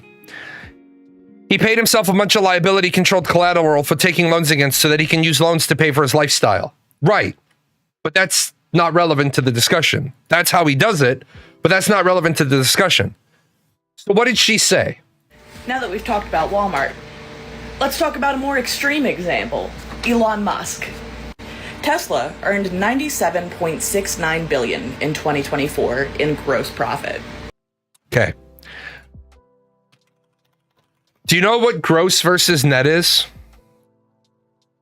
Gross versus net is why this uneducated, ignorant individual is making TikToks and doesn't understand you made $97 billion in gross profit.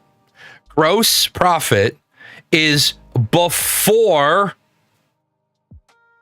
deductions. So all those 175,000 people, gross is before corporate taxes. Yes, corporate tax rate is 20. Yeah, there is no such thing as gross profit. There's gross revenue and then there's net profit. Because you have gross revenue, right? Well, you have gross revenue, gross income, net income. And there's technically no such thing as net revenue because revenue is what comes in, profit is what's left over. It's just like I had somebody on my channel once argue with me about negative growth. And they argued with me and I just banned them because I'm like, look, man, I'm not going to sit here and have a fucking discussion about a person that doesn't understand what negative growth is. Negative growth is we grew by 5% last year. We only grew by 3% this year. We have a term called negative growth. We grew, but one, not as much as we did year over year, or two, not as much as we anticipated. And again, sometimes you have to ask the person without the artifact. I don't have the artifact in front of me, the image, the chart. 10 words, please. And then they tell you it's either we grew but we missed our mark, so we had negative growth, or you have we wanted to grow 7% and we only grew 5%. Or we grew but less than last year.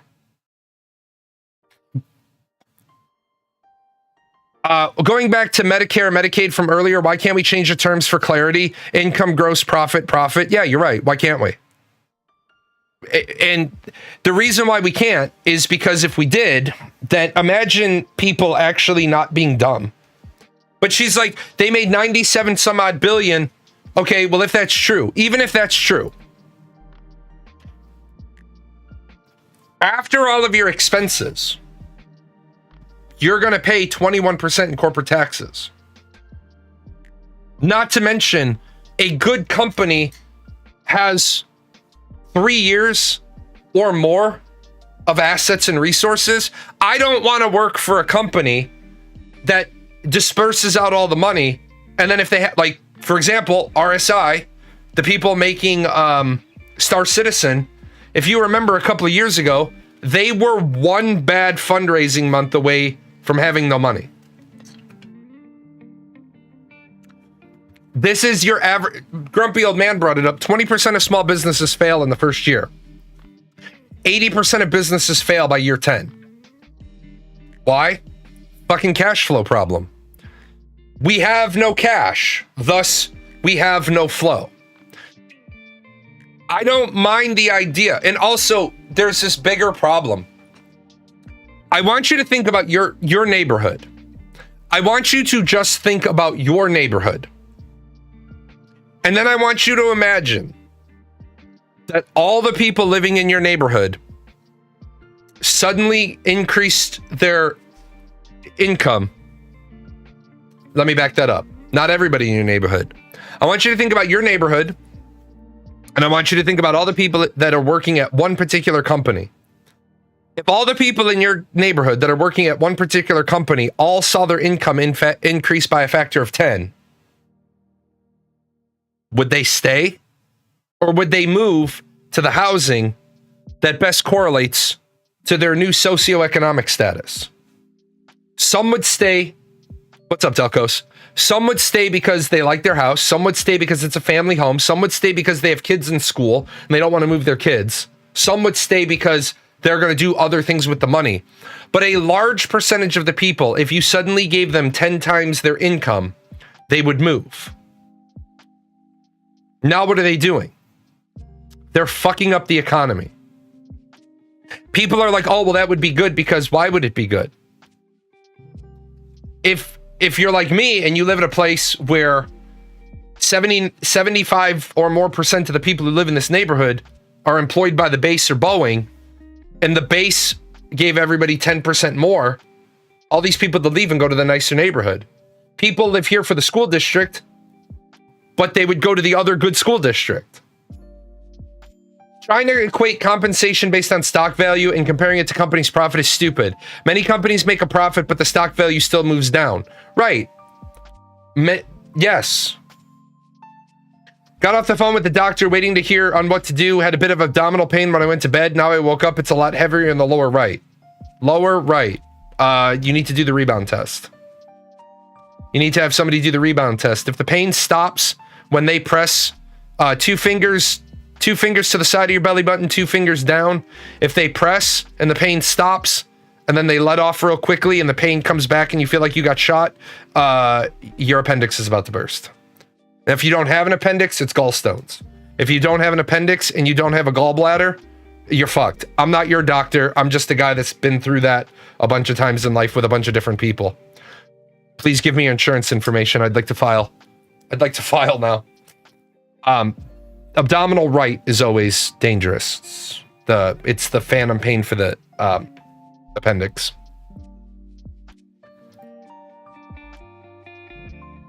By the way, apparently it won't let you change the color of the White House. Just so we're all clear, I asked the AI to do this several times, and it refused to play ball. But you elect me president, the White House is at least going to look like that. We're going to at least throw up some red light bling. Imagine having an appendix. Yeah, what a scrub. Let's see. So, yeah, again, have you noticed that a lot of the discussions people have on TikTok dealing with wealth have to do with taking away other people's wealth? Would I love to have $407 billion? Yes. I would love to have $407 billion. And I think you can all agree. In fact, I want to tell you what I asked ChatGPT about myself today. I asked ChatGPT a question because I do a lot of debating with ChatGPT. Based on the tone, topics, and reasoning pattern in your writing, I would assess your political leaning as center-right with a strong populist streak. You emphasize personal responsibility, opposition to excessive government spending, and skepticism towards entitlement programs. On social issues, you lean towards traditional viewpoints. You appear wary of government overreach, and you tend to shift focus from identity politics towards class and economic disparities, which is a hallmark of certain center-right populist and libertarian-leaning viewpoints. I'm not on the left, I'm not on the right. I'm in the center, and I'm more socialist than anything else. I just want to fix the problem. I don't give a shit whose fault it is. I've seen a rise in competent conversations like this. You said education is the only way to fight this.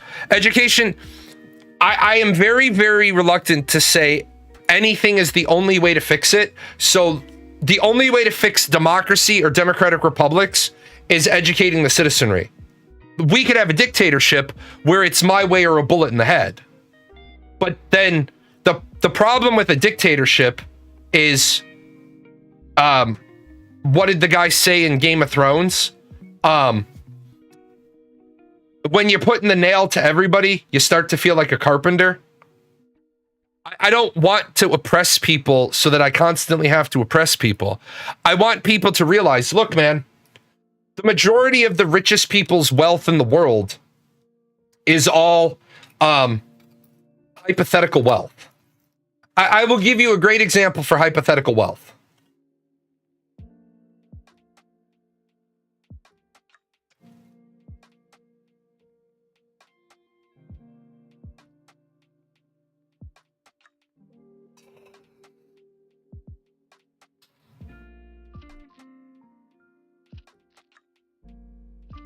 Imagine Tesla's stock price tomorrow.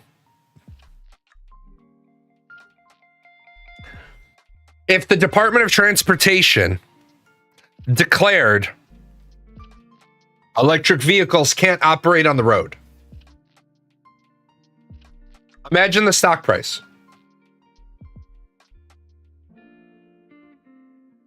That stock would be gone. Imagine Twitter, Facebook, Tumblr, TikTok, Instagram. If the government decided everybody has to submit a copy of their government ID to be on a social media platform and there's no discussion. Well, first of all, TikTok would be down for 30 days. YouTube would be down for 30 days. Twitch would be down for 30 days. They'd all be down. Well, do you think removing the EV subsidies might have had a trigger for the Musk-Trump feud? Yeah.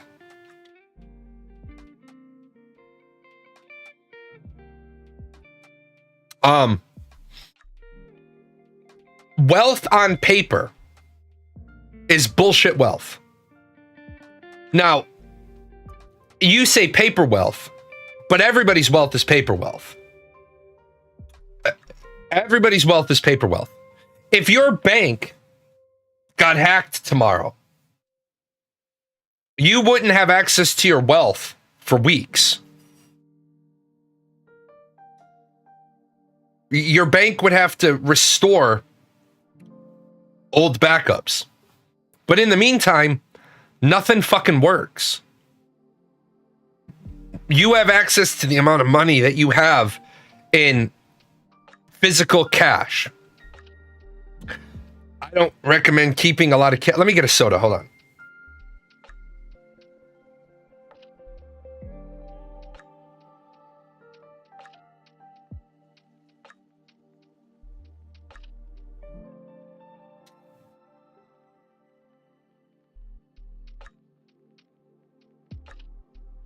Sorry, I missed I missed swallowing, and the steroid tablet dissolved on my tongue, which is fucking terrible.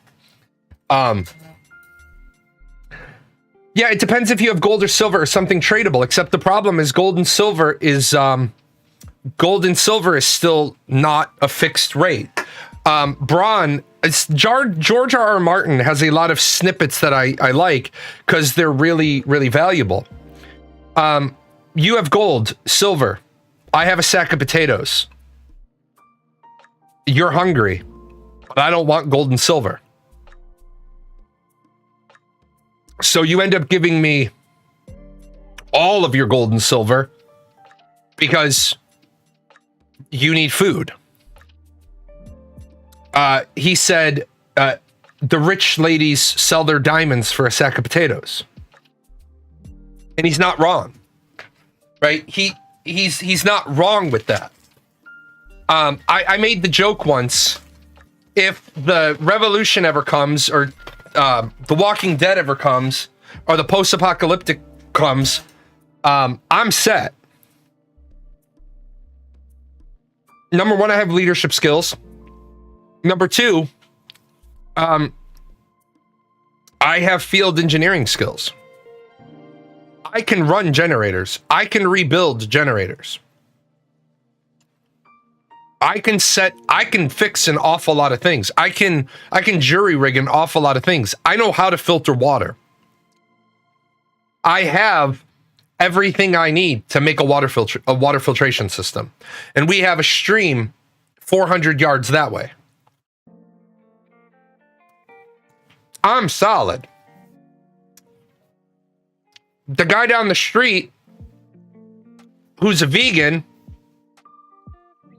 who has no practical life skills, I'll eat him first because he's a vegan. So he's the closest thing we have to free range. The problem is people don't understand you're living in a fucking game. Yeah, Revelation is a good series. You're living in a fucking game where your money isn't worth anything.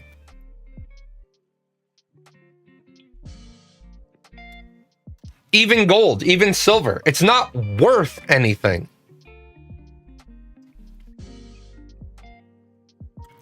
It has commonly understood. Yeah, and if you can't protect it, it's not really yours. Ladies and gentlemen, there is a reason why I am married to a person who has both marksman ribbons from the Air Force. So while I'm out jury rigging a generator during the end of days, she's sitting in a window well, she'd be sitting in a window now with an M4 long with a triangle magazine because she's going to provide cover. Like, I have no shame in saying, if we have one long and one shotgun, my wife gets the long rifle. That's it. She's a better shot than me. I'm the guy from fucking Hansel and Gretel. Are you any good with that? No, that's why I have a shotgun. We haven't taught people what value means. We haven't taught people what value means. So I'm gonna give you a for example. Went into Verizon, upgraded my phone, and they said, we're gonna give you a free phone. I said, cool, but you got to trade in your old one. Then it's not free. And then they were like, well, we're going to give you a $1,300 phone for free. I said, okay, what's the terms? And they said, it's 36 months. You have to sign a 3-year deal. I said, okay, 36 months. How much are you charging me for the phone every month? And they said $26.99. I said, okay, well then that's $971.64. Where's the other $328 and change? And they're like, oh, well, the phone retails for $1,300. I said, the phone retails for $1,300. So I turned my phone around and I showed the guy. I said, I can buy the fucking phone outright right now for $7.99 up at Best Buy. He's like, yeah, but then you'll be paying for it. Right. So why are you charging me $961, locking me into a 3-year contract and telling me that shit is free?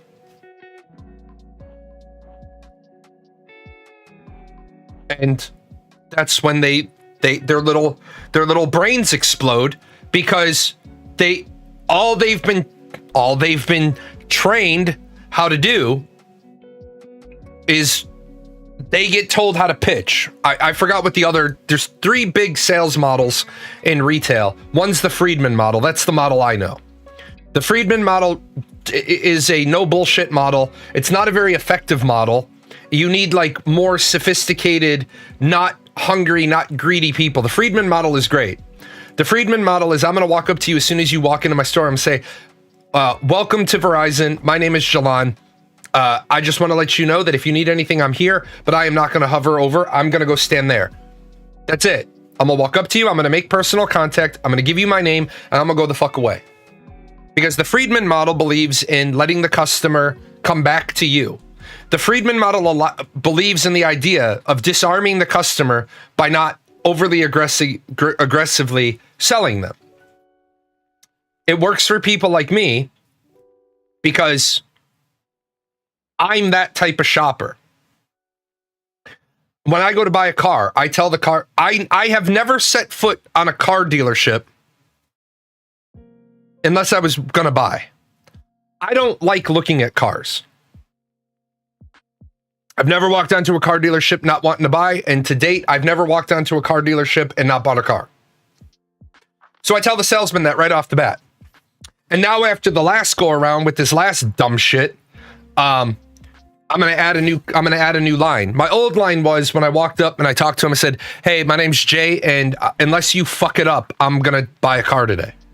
And I say that to him, not because I'm rude, not because I'm crass, not because I'm vulgar, but because unless you fuck it up. And I've had guys laugh and they'd be like, "Well, that's funny." I'd be like, "I don't know what's funny about it." And they kind of look at me and I'm like, "You get paid," and I'll just say to them, "Do you get paid by the hour or do you get paid by the sale?" And they'll be like, "I get paid by the sale." Then don't fuck up. Just be honest with me. If I ask a question, give me an honest answer. Because I don't need to buy a car today. The first time you lie to me, I'm leaving. The first time you try to sell me on anything, I'm leaving. So that we're clear, I want to drive that particular VIN number. If you don't have that VIN number, just tell me that VIN number, because you can see their stock online. I want to drive that VIN number. If you don't have that VIN number, let me know. Yeah, I have that VIN number. Okay. Now that we have the car and we're going to go on the test drive, here's another one of the ground rules. What we're not going to do right now is you're not going to sell me a car. I'm going to buy a car. And what we're not going to do is we're not going to ask me a bunch of stupid fool-ass questions when we go in there. You're not going to ask me about a maintenance package. You're not going to ask me if I want the ceramic clear coating on the vehicle. You're not going to ask me if I want the Scotch guarding. You're not going to ask me any of that, because the answer to all of those things is no. I didn't set foot on the lot here today to buy Scotch guarding, ceramic coating, or a maintenance package. I set foot on the lot here today to buy a vehicle.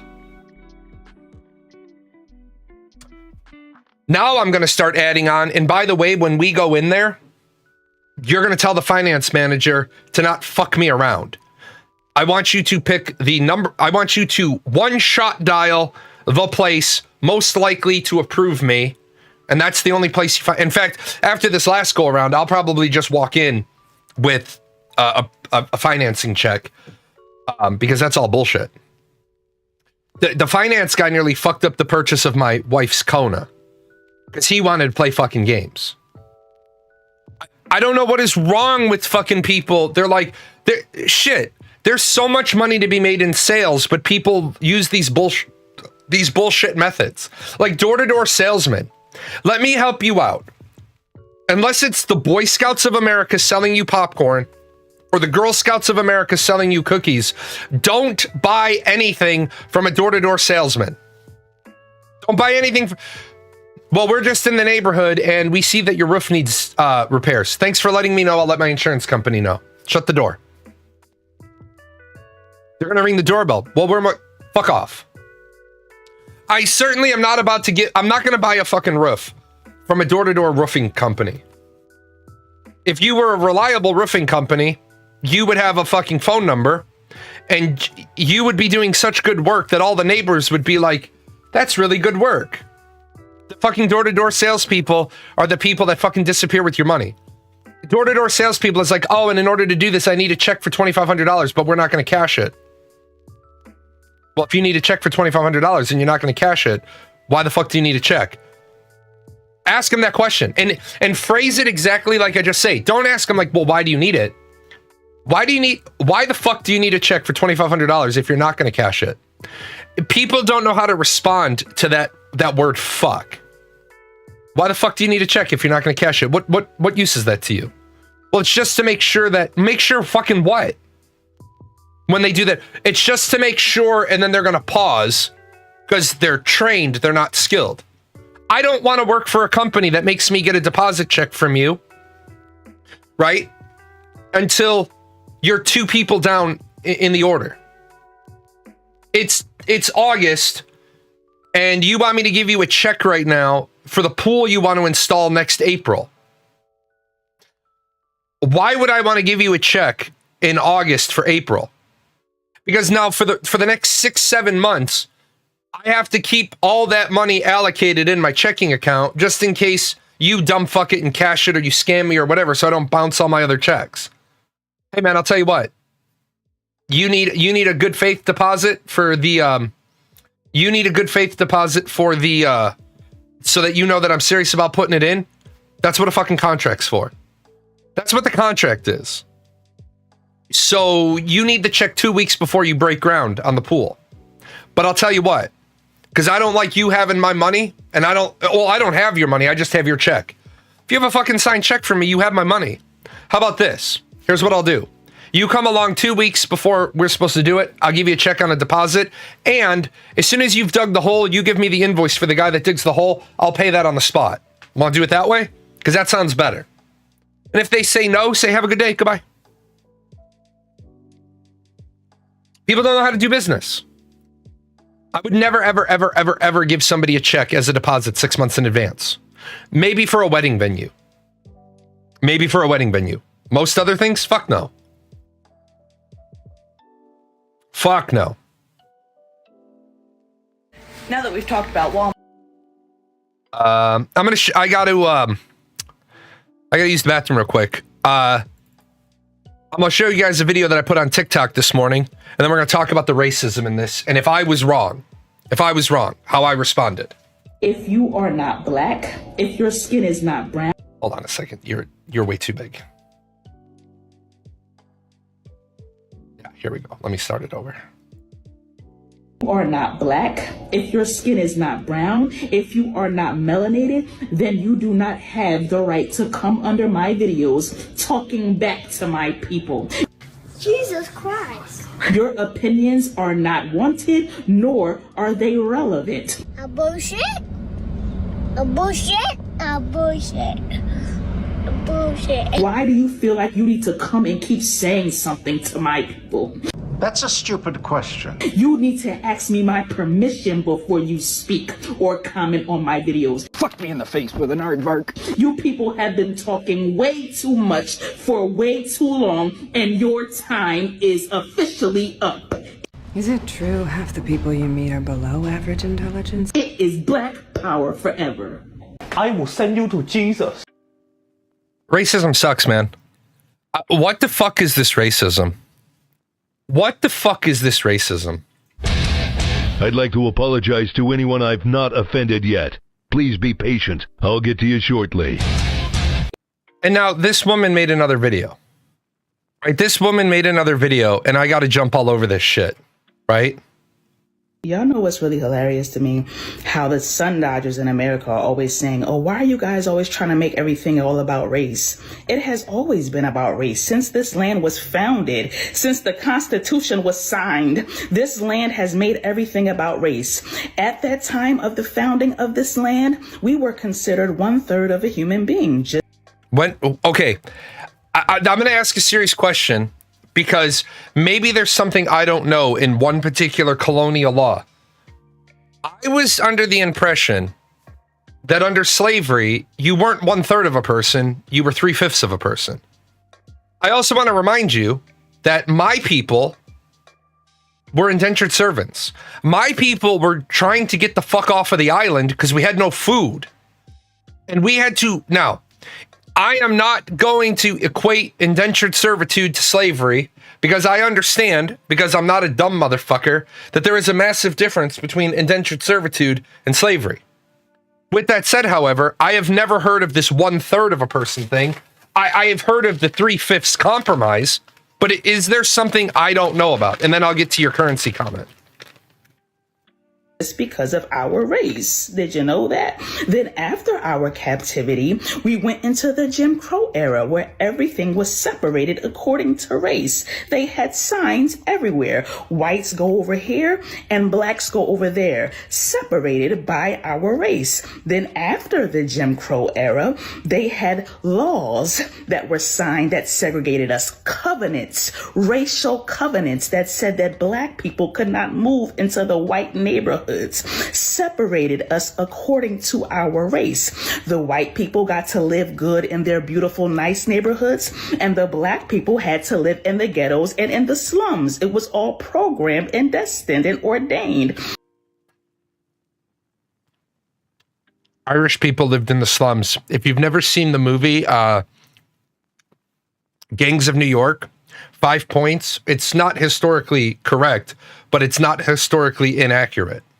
Because of our race. Then, when we tried to get employment with you, because you did not want us to be the face of your establishments and your companies, you made sure that you asked us in every single job application, what race are you? Tell us what race you are. Not sure why that even matters. Not sure why you're just not considering our credentials, but you had to know what race we are because you wanted to know before you hired us. Before you gave us a chance, before you allowed us to come and represent you, you needed to know what color we were. So it has always been about race. But whenever we start talking about black people having a little bit of power, now it's why does race matter? When we start talking about Jesus being black, oh, why does his color matter? Okay, I'm gonna help everybody out here. Jesus isn't white. Jesus isn't black. Jesus is neither of those two fucking things. Jesus is fucking, he's Middle Eastern. Jesus is not black. He's not fucking black. He's not fucking white. He's not European white, and he's not fucking black. You want to know what Jesus looks like? You want to know what Jesus fucking looks like? Look up a fucking Palestinian. That's what Jesus looks like. Jesus looks like a fucking Palestinian. Anything having to do with any type of power coming from us, any type of superiority coming from us. Now it's, why are you trying to make it all about race? Yeah, we're going to continue to make it all about race. We're going to keep the same energy that y'all had. It's black power forever. I just want to say to this fucking blazing racist, okay, this woman needs to be condemned by the black community because I can't do it or I'm a fucking racist. I would like this woman to look over as to what the fuck is happening in Palestine right now when you have an organized military strong nation that nobody is stopping from exterminating a people. Okay. Hate doesn't get us anywhere. Hate doesn't determine who is right. Hate determines who is left. And by left, I mean who remains. I don't want a fucking race war. I don't want a fucking race war. I don't. And I don't think anybody wants a race war because the whites are going to win it. Why? Fucking attrition. Why is the Ukraine not been able to beat Russia? Because for every Ukrainian soldier that dies, if that Ukrainian soldier didn't kill something like, what is it, 45, 145, some ridiculous number, for every Ukrainian soldier that dies before they fill their quota of kills, that means the next Ukrainian soldier has to kill twice as many. Wars are won by attrition. Simple put, wars are won by attrition. If we have 100 million and you have 18 million, we can commit 50 fucking million people, we can swarm you, saturate you, outnumbering you 3-1 in a massive blitzkrieg. And even if we take 50% losses and you take 50% losses, I can rotate my 25 million to the back line. And now I have 50 million. I have 50 million to your 9 million. And now I can do it again. And even if we have 50% attrition again, we've lost another 25 million, which is fucking terrible. But now you're down to 4.5. And now I rotate back my 25 million to your 4.5. And I'll give you 50% attrition again. I'm down to 12.5 and you're down to 2. And then when we get to that number, no matter how fucking tactically sound you are, at that point, your ability to inflict 50% attrition on me is massively impacted. Well, what if white people are separate in this war? I give you that. Black people would be too. That's why I said the way we fix it is we don't try to wage a war. We don't try to wage a war on fucking race. We wage a war on poverty. And the moment we actually have a legitimate war waged on poverty, the rich people will shit their bricks. Because 10% of the population in America owns 65% of the wealth.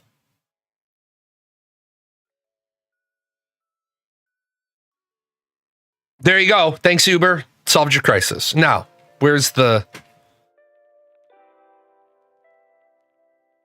sorry, I'm gonna have to run. I realized what the issue is. I'm gonna have to get a server set up to run this application. This server, this local server that I run seems to eat a lot of resources. Let's see. Uh-oh. Well, that's another problem. Let me go back to the most recent one you had. Oh, wrong one. I feel for people who don't have a clue about finances, our system, our incentives, how we wield power, the things we've done and continue to do that are against people's interests. They didn't think they had to police our politicians, read every act and bill signed by Congress, vet every candidate, yet that might be what democracy requires. Constant vigilance. This outrage is better than apathy if we want to fix it. No, outrage doesn't fix anything. Here's why, and this is why I like outrage. I don't like outrage in speech.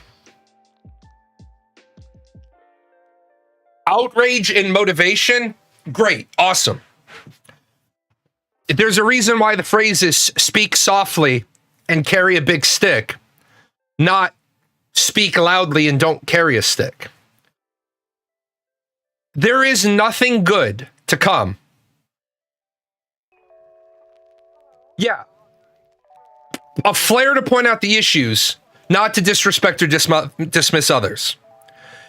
Every time I see that woman go on and on and on and on and on about race, she doesn't realize that first of all, if you want to make everything about race, then be really fucking careful or we will make everything about race. We won't have affirmative action that tries to fix problems. We'll have minimum requirements. Only 13% of America is black. So only 13% of the applicants to your college have to be admitted. Oh, but by the way, that means all your historically black colleges can only be 13% black. Jay, what the fuck, man? That's crazy. If you want to turn around and have everything be equal, then let's make it equal. I don't give, like, do I give a shit that most Olympic gold medalists from the United States in track and field are black? No, I give a shit that they're American. You will never, ever, ever, ever, ever catch me rooting for the white guy from another country. I'm going to be rooting for the American from America. Do I give a shit that the NBA is predominantly black? No. Do I give a shit that the NHL is predominantly white? No, because I know why the NHL is predominantly white, and I know why the NBA is predominantly black, and I know why MLB is split the way it is, and I know why things are the way they are. Why is it that the majority of, and I haven't looked at the demographics in a while, so why do I know that for large periods of time in baseball, the predominant majority of the good pitchers were white? Because when you studied their stories, they came from better than average wealth where their parents had been able to afford to send them to pitching camp. You can learn to field. You can learn to bat at regular practice. Learning to pitch, you need one-on-one coaching. Why are the majority of mixed school basketball teams, why are the majority of their basketball teams black, even though blacks only make up half of the school? Because those kids have been playing basketball since they've been 6 years old, because they had a ball and they had a half court. So they've been playing 2-on-2 and 3-on-3 for 10 years. Well, why aren't the black kids represented equally on hockey leagues? Because hockey pants alone are $180. Hockey pants are $180. Stick, that's another $100, and you're going to have 2 or 3 of those. Ice hockey, well, you don't have to know how to ice skate, and you have to have hockey skates. So it's not a racial thing. It's a money thing. It's a money thing. Why can they? Why does that kid know how to skate? Because the kid's been skating. Why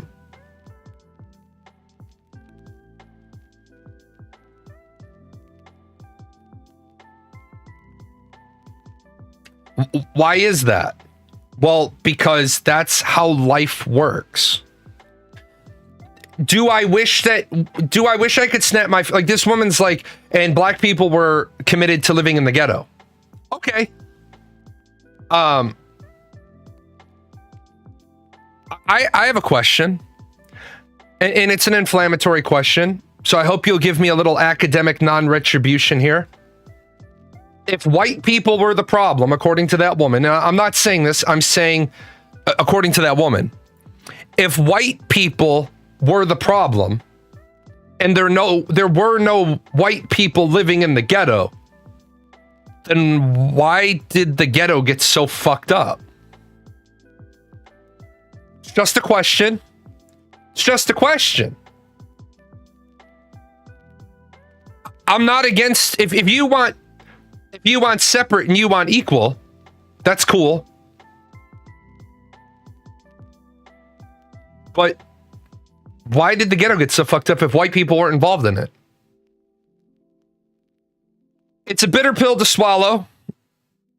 A bitter pill to accept that the forces of evil that lead the current state of racial tension, well, they're gone. And who are you going to put down there to get a sense of justice that will never be enough to make it worth it? There's not really a way to get justice. It's too late. Anything now sucks, and it's a result of those times.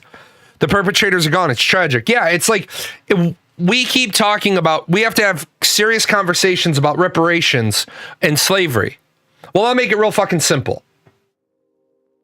As I've said on my show, I'll end this debate. You can argue for any amount of reparations, but the moment that we pay reparations to black people for their ancestors being slaves, you, who gets the reparation, has to pay all of the ancestors of all of the white people who died freeing you from slavery. Not the Confederates who died, the Union soldiers. So we'll give you $300,000, but now you all of a sudden owe $425,000 to the survivors of the Union, the Union Army Fund. See how stupid that sounds? I mean, redlining and little investment into infrastructure and school definitely had something to do with why the ghettos are the way they are. Yeah, interesting. That's interesting. What does that have to do with the trash, the junk, the drugs, the crime, the lack of fathers being present, the graffiti, the crack houses, the prostitutes? What does that have to do? I get it. Redlining and eliminating their redlining and eliminating their money, sure. Lack of infrastructure, no problem. I'll concede you the point. Schooling? What do you mean schooling?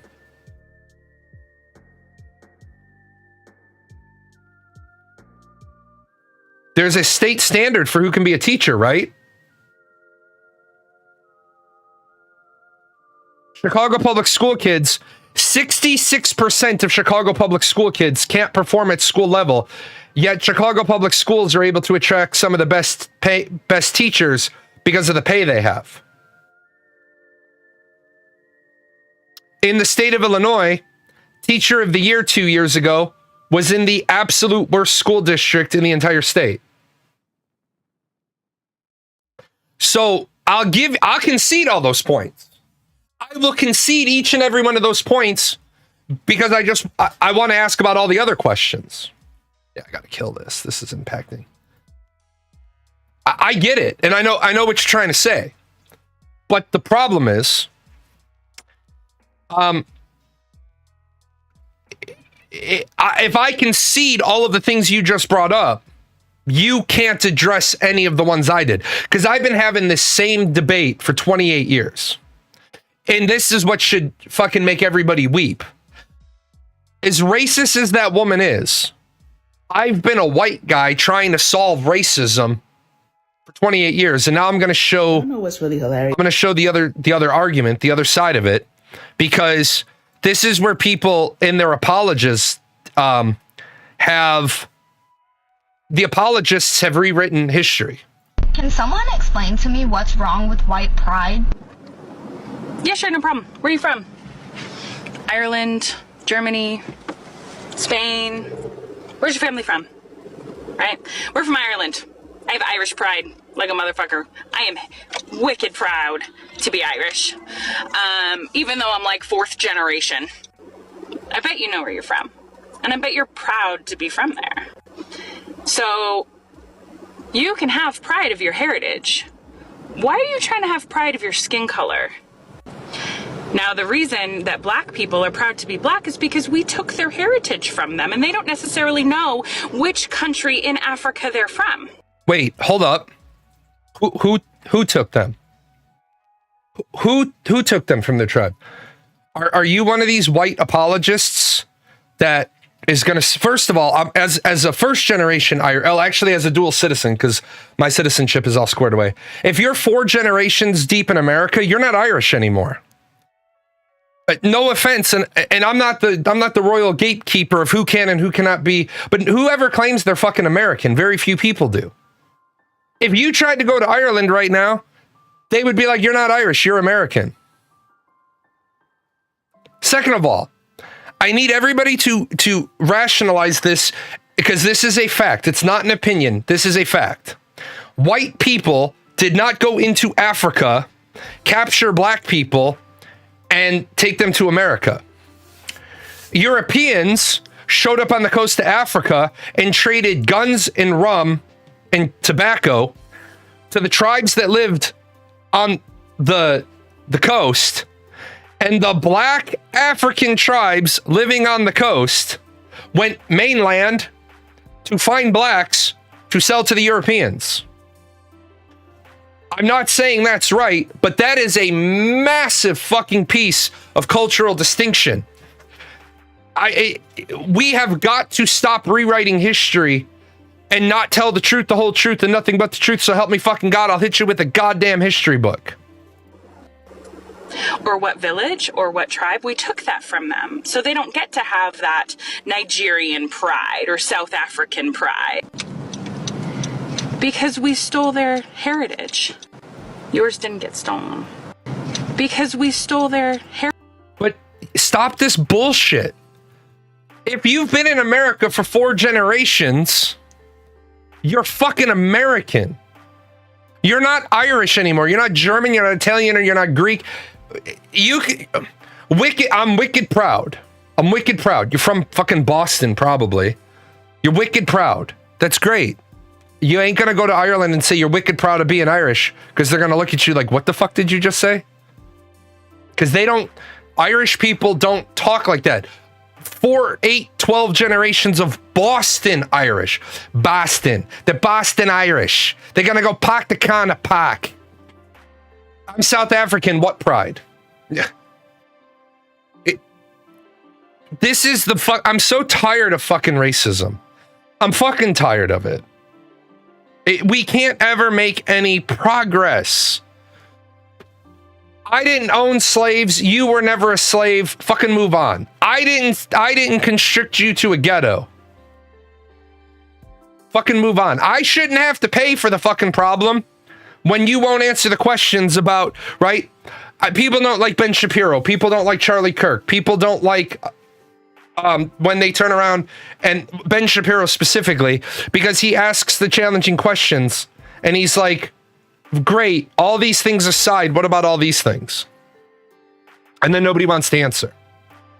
We've got to transcend. We're never going to make any progress. We're never going to make any progress at all. Let's see. Racism. I got another one queued up for racism.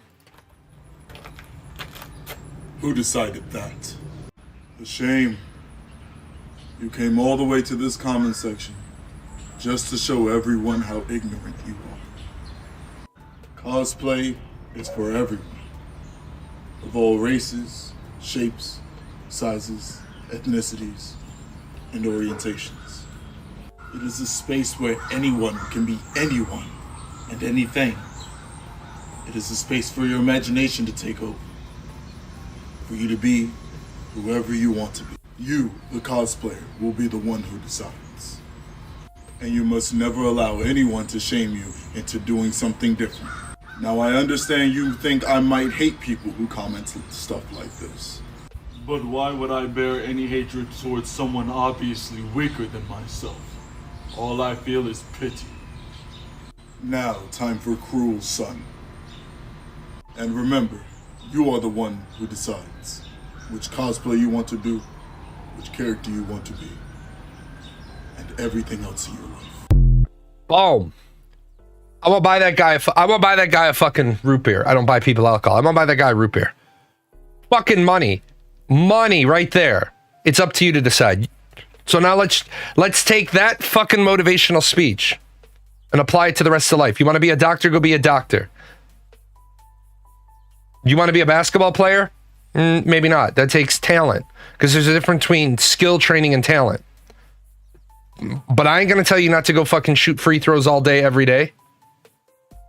I love stand-up comedy for tackling these things you hear all the time that special needs and disabled people want to get made fun of. Everyone treats them like fragile, sad cases. Equality is core to comedy, a requirement even. I'd say because it's a derivative of the human experience. No comedy without relating to the audience.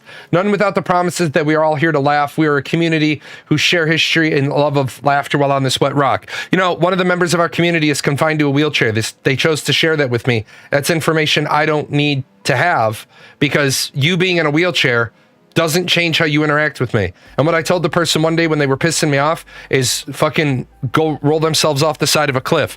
I don't give a shit, because I'm disabled too. You can make fun of me for my disability. I don't give a shit. I forgot the name of the comedian. He's the fucking guy with the big, thick black glasses and the curly hair. And he says, there ain't nothing you're going to say to me that I haven't said 6 inches from the mirror. You're the first person going in my unalive note tonight. It's like this, man. If you're a dumb fuck, I'm going to call you a dumb fuck. You can't say that to me. Why? I'm disabled. Who cares? I'm in a wheelchair. I don't give a fuck. You're a dumb cunt and you're being a dumb cunt. Now, if somebody comes along and fucking puts a boot on your wheelchair, I ain't gonna find that shit funny, right? If you're in the process of going down to the store and your battery dies, I'm not gonna find that, well, I might find that shit a little funny, but I'll come and help you. But when you start trying to, like, you want to be a fucking asshole doing this. No, not that guy, but the straight to guy jail is hilarious as well. But you're doing this, and the moment I talk back, you're like, you can't talk to me that way. I'm transgender. I don't give a fuck. I wasn't asking you what's in your pants. I'm asking you why you're so fucking dumb. With the help of ChatGPT, I tried to remember one quote. It's not the exact one, but close. As soon as you are born, you're given a name, a religion, and a nationality and a race. You spend the rest of your life defining and defending a fictional identity. What I'm going to tell you right now is this exactly. I think we can all agree that due to the fact that I'm a minister, which people never believe because I cuss, the only one that gets me in trouble with God is goddamn, and he made me Irish. See, I think some of the commandments are dumb because God made me flawed, so he's not going to hold it against me. I draw a little bit from the Baptists. With that said, I did not give my children my religion. I did not give my children my religion.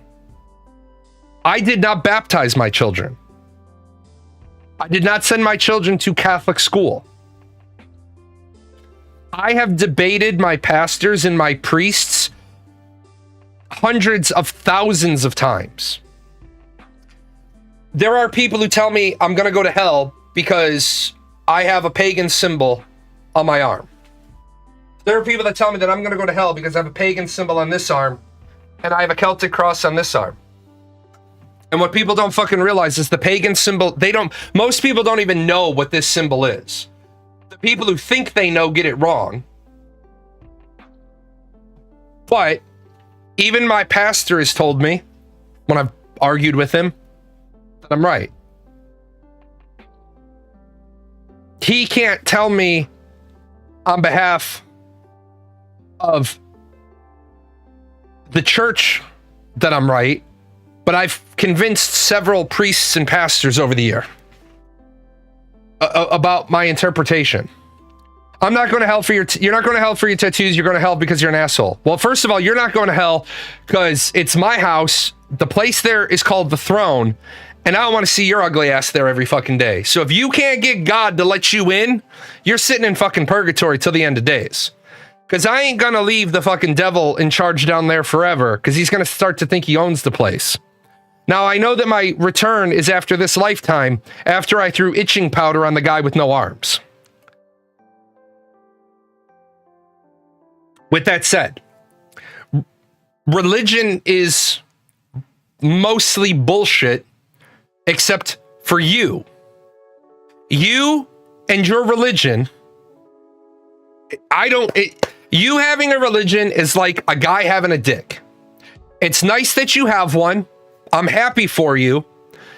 And there's no problem until you whip it out and start trying to shove it down everybody's throat. Nobody's right and nobody's wrong.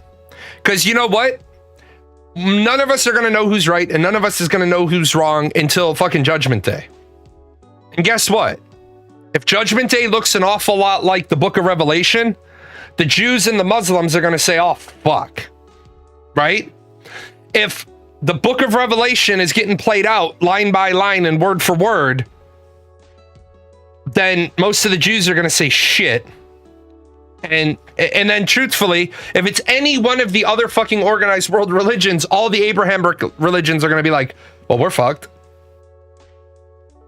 Shouldn't be indoctrinated. Like, I say this, it is the parents' job to raise the kids. It is the school's job to educate the kids. And it is not the parents or the school's job to indoctrinate the children into anything. It is your opportunity to open doors. Middle Meliumpkin, she's not religious, right? The stripper out of all my kids is the most religious. Someone did a prank where they threw water and baby powder on his girlfriend while she was asleep. And when she was awake dealing with the kids at half midnight to 4:30, had 5 hours total of sleep, split sleep. Dude needs an attitude adjustment. Yeah, that's... First of all, I'm going to say this. If you throw water on somebody when they're sleeping, congratulations. If you wake somebody up while they're sleeping for anything other than an emergency, congratulations, you may have just caused PTSD.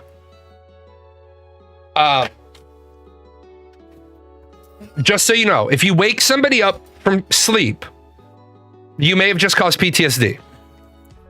Because the brain is currently in the process of unscrambling itself and you decided to fuck with that delicate process. Don't wake people up unless it's a fucking emergency. And bad planning on your part does not constitute an emergency on their part. With that said, I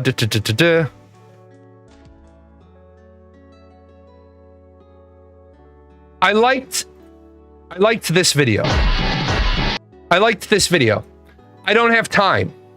There's 168 hours in a week, 40 hours of work, 56 hours of sleep, 8 hours of training, 20 hours with family equals 44 hours left. You have time. Your priorities are just wrong. This right here is your motivation for the week. This is how you need to realign your life.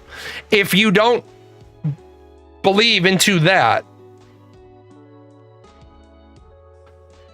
yeah, waking your kids up for school, I'm going to imagine that you're waking them up nicely. Don't wake them up with an air horn. Hey, come on. Time to wake up. Turn their light on. Time to wake up. But also what I'm going to say to you is, as a fellow parent, if you're...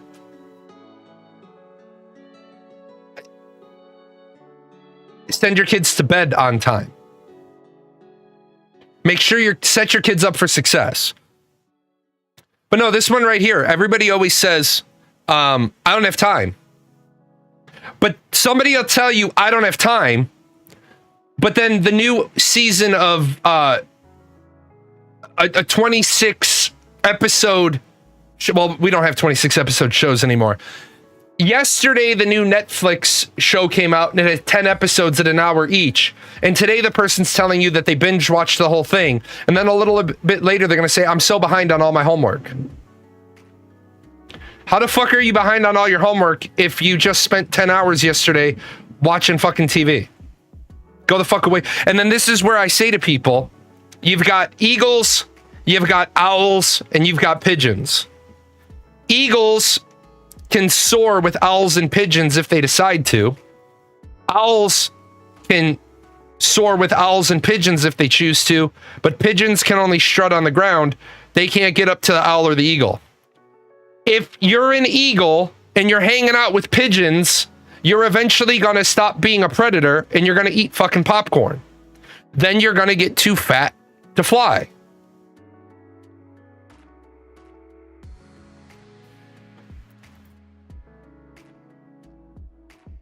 I'm gonna play the Roblox one.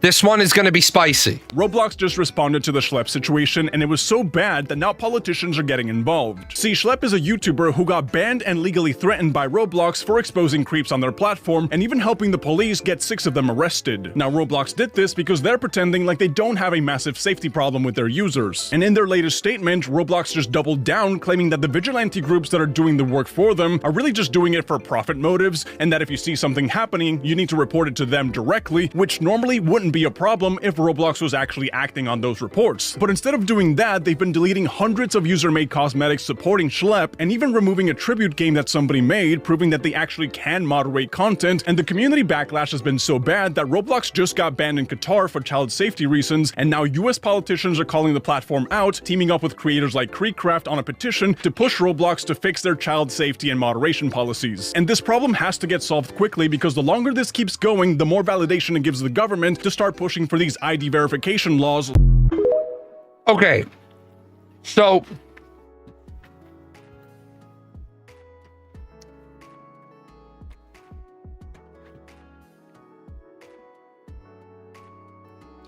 first of all, when you get banned in Qatar, that's the first indication that something is really, really fucked up with you, because Qatar has gone out of their way to ban you. Not that Qatar doesn't give a shit, but Qatar normally doesn't have to give a shit because their society doesn't have a lot of the lower echelons in it, because you can't emigrate there unless you have X amount of money. Dubai is another one. Now, I'm not saying that, and I don't want any fucking Islamophobia, I don't want any of that shit. It's just, they don't have the lower level SES, socioeconomic status people, because they just don't. They don't have that large of a population. They don't have the problems. Things are well funded. It's a great those countries are great to look at for how money fixes problems. We all agree that when it comes to children's safety, nobody should be arguing about anything other than how do we make it safer?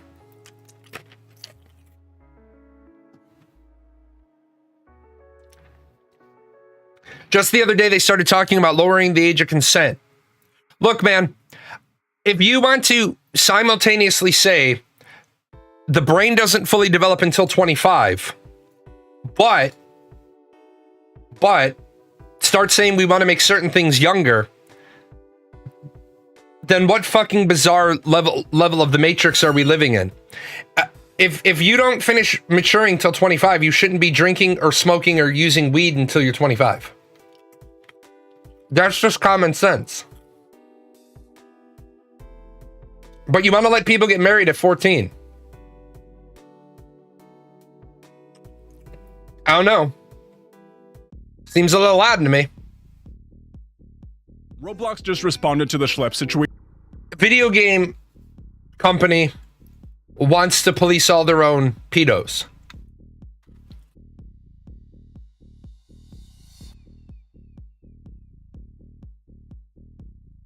As a society, is it reasonable to expect that the second standard deviation is going to move further from the curve?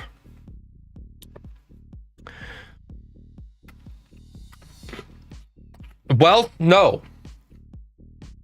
But that's because people don't understand their wealth. People don't grasp the idea that 95% of the things people want to do to so-called fix the wealth would make it worse. Pay people more money. Great. All your prices just went up.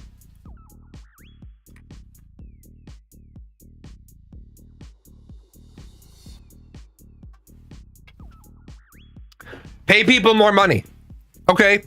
Now your McDonald's meal is $22. Well, now I'm paying more money. Yeah, exactly, because that's how it works. Because you want, and this is what happened when we took ourselves off of a hard currency standard. Everybody's always like, oh, the baby boomers this and the baby boomers that. Okay? The baby boomers this, the baby boomers that. They had this, they had that, they had the other.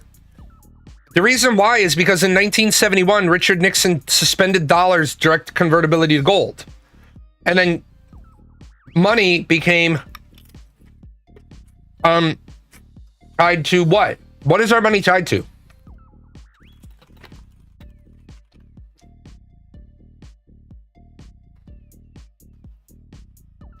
A fiat currency is the absolute worst type of currency. And each and every one of you has agreed, or I'm sorry, each and every one of you that has played played an MMORPG understands that even the most worthless item, it starts off worthless because it's needed. It has almost infinite worth. And then over time, it becomes worthless again until scarcity of resources, somebody needs it, and then it gains value. Even though you might have 500 of them in your chest, you didn't catch the window of opportunity to sell them on the auction house. That's because in every MMORPG I've ever played, there is an infinite amount of currency added to the system with no logic for it.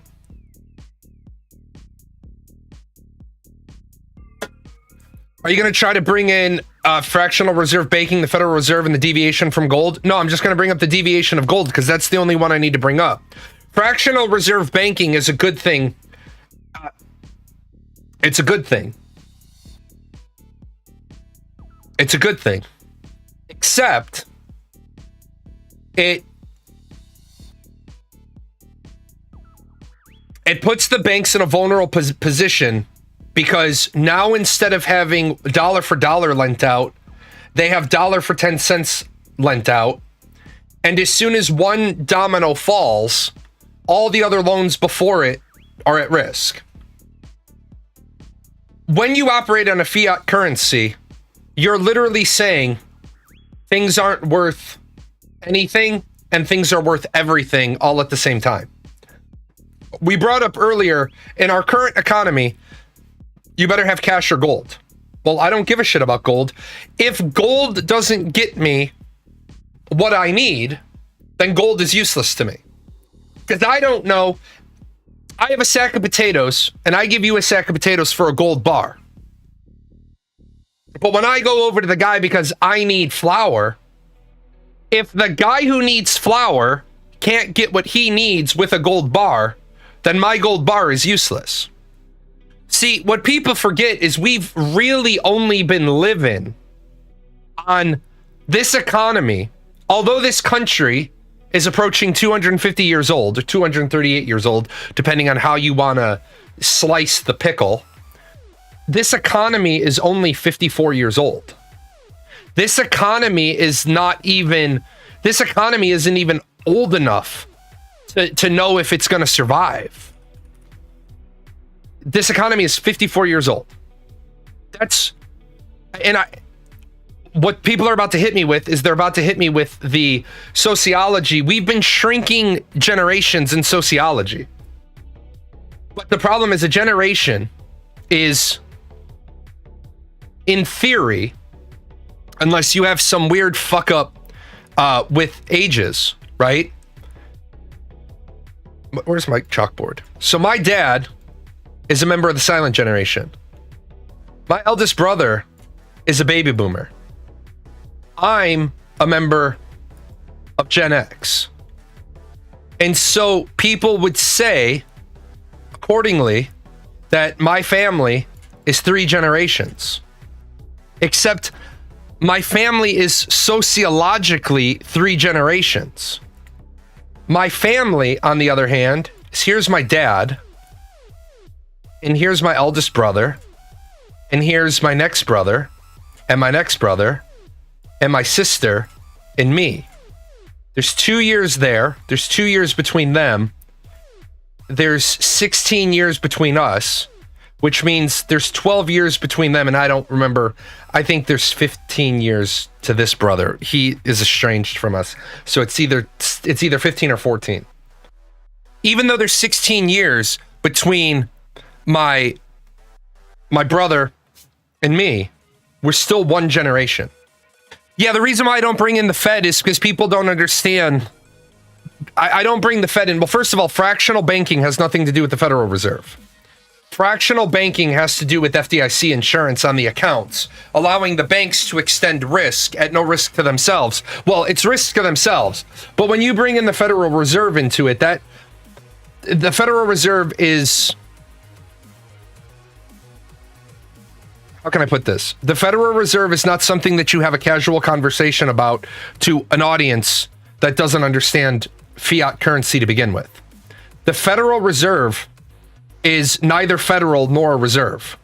The Federal Reserve falls into that category of people where it's the Holy Roman Empire. It's neither holy nor Roman nor an empire, but it's called that because it's meant for people to think that the Federal Reserve is controlled by the federal government, which it's not.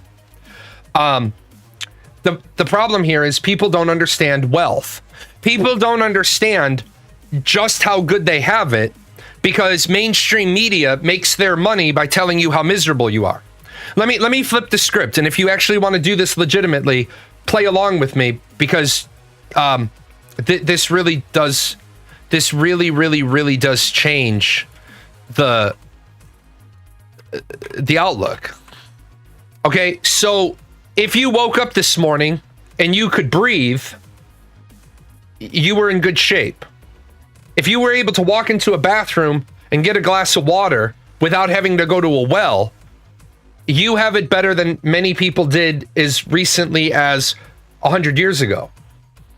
If you were able to go to a refrigerator and have more than 5 or 6 things in it, you're doing a lot better than people had it 70 years ago. If you didn't have to start a fireplace if you're north and it was cold this morning, if you were able to press buttons on a microwave if you were able to start a stove that didn't need sod or wood, then you're better off than people were 50, 60 years ago.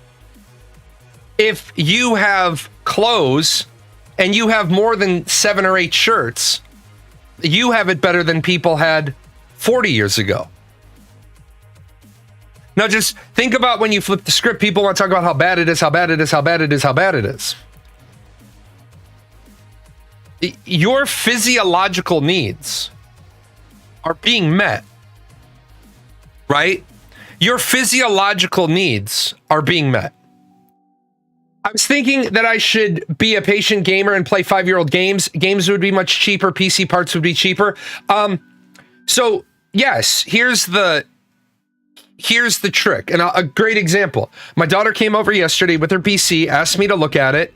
She likes to play Marvel Rivals, and she can't because her new PC, or she doesn't have a PC. She has a 9-year-old PC. My daughter was never a gamer when she lived in the house, right? My daughter was never a gamer when she lived in the house, so her rig was never in the rotation. It was never in the hierarchy.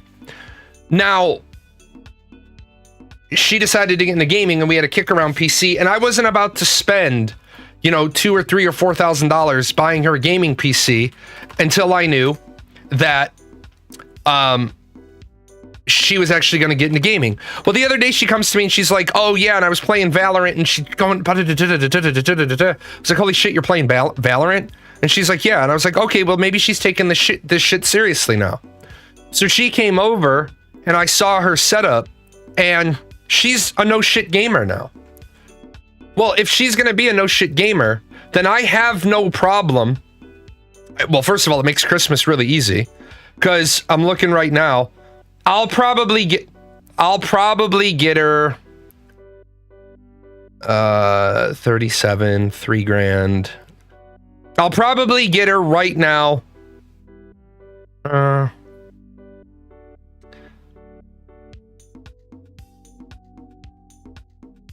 don't think I like that either. Hold on. Yeah, I don't like any of those. I don't like any of those builds.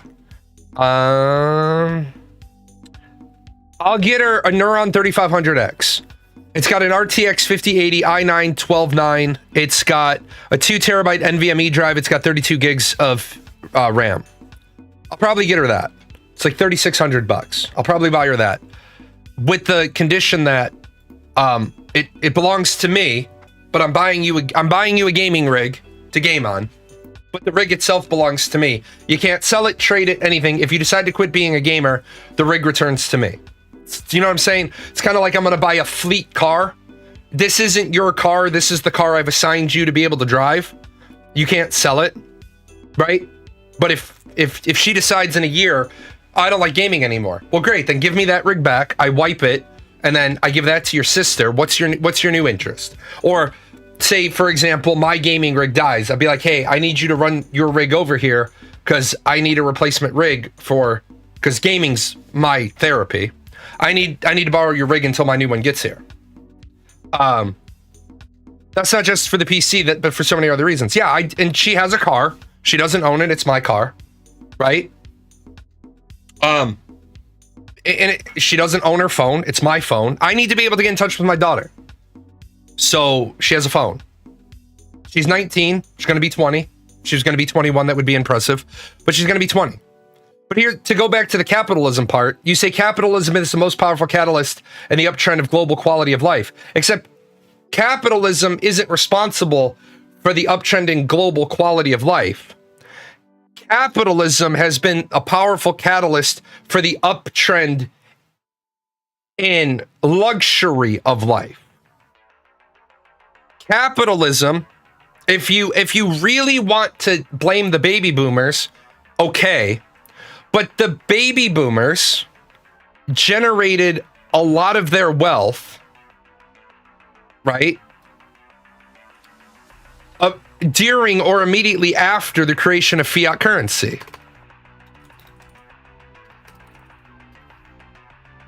And I get it. People don't know who to blame. So they get mad at who they think is responsible. Right? But what they don't understand is the baby boomers were born in 1945. What's going to happen in 10 to 20 years to all that boomer wealth? Here's the problem. What boomer wealth?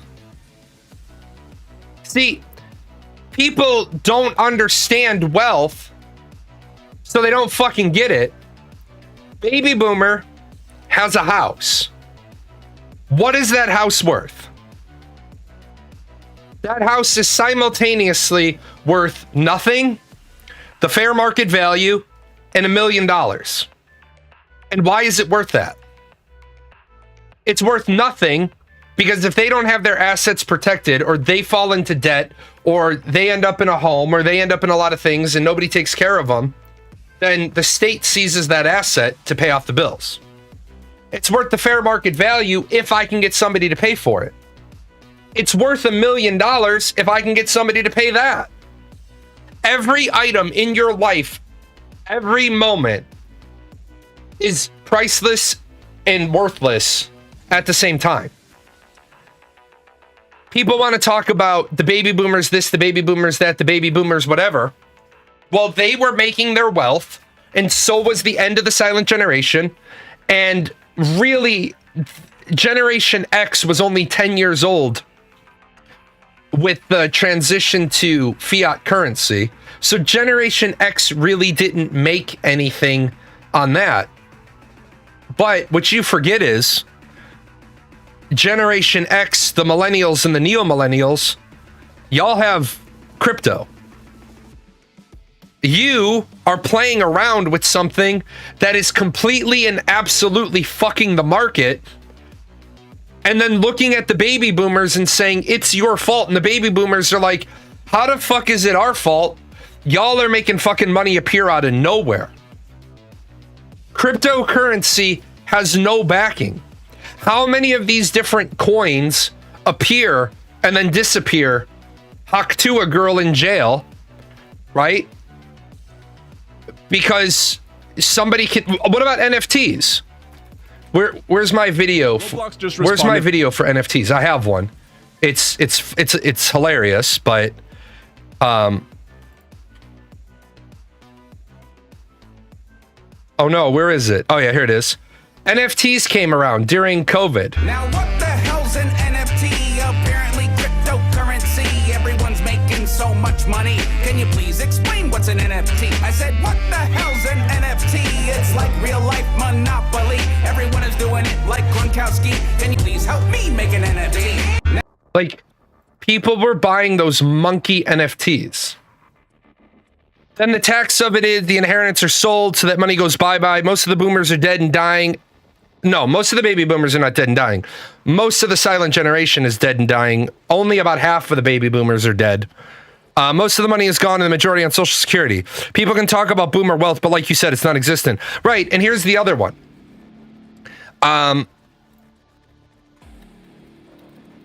Everybody starts talking about this bullshit of... and I wish Karthos was here, and I never have a problem saying somebody is smarter on a topic than I am. Everybody makes this big thing about by 2030, the Social Security Trust is going to be empty. No, the fuck it's not. What's going to happen is by 2030, the secondary set-aside trust for Social Security is going to be empty because we started Social Security in 1935, and there wasn't enough time for the trust to build to the levels it needed to build to. But if we would just leave Social Security alone, it would be fucking fine. But people are taking one piece of information. Well, the Social Security Trust Fund is going to be empty. No, the fuck it's not. Because the Social Security Trust is a goddamn Ponzi scheme. Now we're starting to worry because birth rate is the birth rate is down by 1%, and that hurts the system. Elon Musk and Bill Gates and Jeff Bezos and Mark Zuckerberg not taking payroll, direct payroll, and so not that money not going into Social Security. That's a big problem, but we can fix that.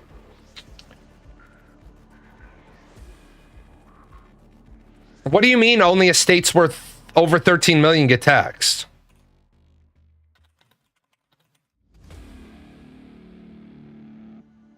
That's federal. Yeah, on a federal level. That's not where people lose their money on estates. They lose their money on the local level, the state level.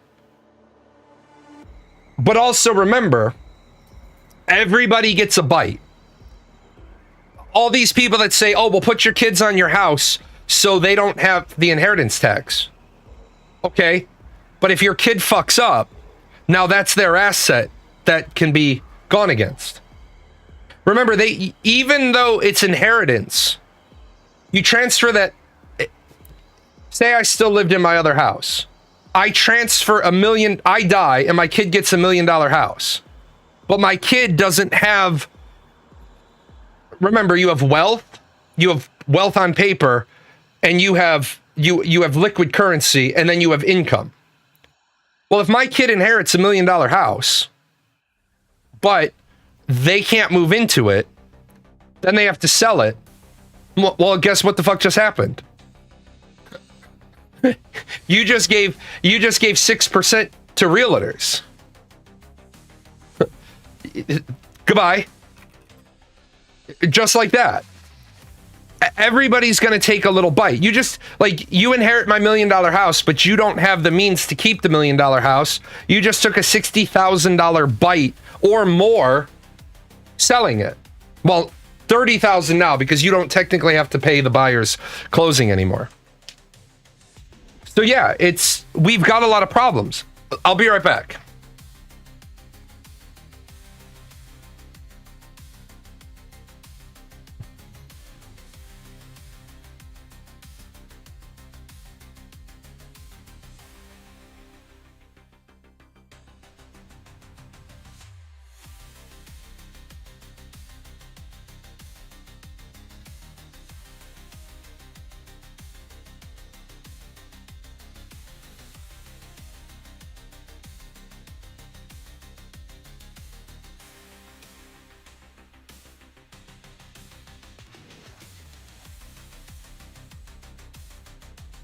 Another big problem that we have.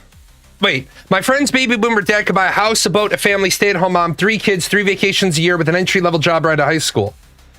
Yeah? Your friend's baby boomer dad, like I've said many times during today's show, your friend's baby boomer dad made his money during the early years of fiat currency. He didn't need to go to college, but if he did, they charge him a nickel and a handshake. The things he did are so much harder now. With that level of opportunity, especially education, I would hope they can make wealth. But here's the thing. You just talked about all of the necessities of life. But you didn't talk about the fact that the TV was $1,400. And we're not talking about a fucking 97 4K def TV. We're talking about a TV was like $1,400. Right? Those ones that had the stand, and they weren't the best ones. They were the best at the time. What you don't talk about is you couldn't buy a phone. Like, grumpy old man may be able to back me up on this one. Because the bells were all broken up. You couldn't buy a phone. You had to lease at least one phone from AT&T. You could go buy 5 other phones for all the phone jacks in your house, but you had to pay your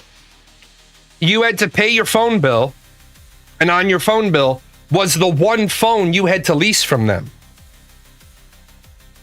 So it was like $8 a month. Yeah, you could like back in the day before regulations changed, if you wanted cable, if you wanted your whole house wired for cable, you had to have 2 boxes. So you might have 4 TVs that are all cable ready, and they don't give a shit if you use their box or not, but they're going to charge you $9.99 a box. So I'm all about saying the baby boomers had it easy to go to school. And yes, the baby boomers had it easy to go to school. But guess what changed that? Did the baby boomers change it? No, it was all the people that wanted to bitch about, well, it's not fair that we all can't go to college. Somebody, and I'd love to find this cocksucker and slap the shit out of him. Somebody decided that because there were 50 floor, and I'm not making up these numbers. There are 50 floor jobs and there's 5 supervisor jobs, and there's 3 vice president jobs, and there's 1 president job. And what people decided is everybody has to go to college so they can all be competitive for 8 out of 50 jobs. Do you know what the problem with everybody going to college to compete for 8 out of 50 jobs are? It means there's 42 fucking losers. It means there's 42 fucking losers out of that pile of 50 guys that all went. I went to school specifically to go to law school, so I specifically looked at like 120 schools, and I looked at all of the schools that had feeder slots to law schools, and I didn't give a shit about going to Harvard Law or Yale Law because I was never going to be able to afford that shit. I found a school that had 4 seats a year to John Marshall Law School. Now, why did I do that?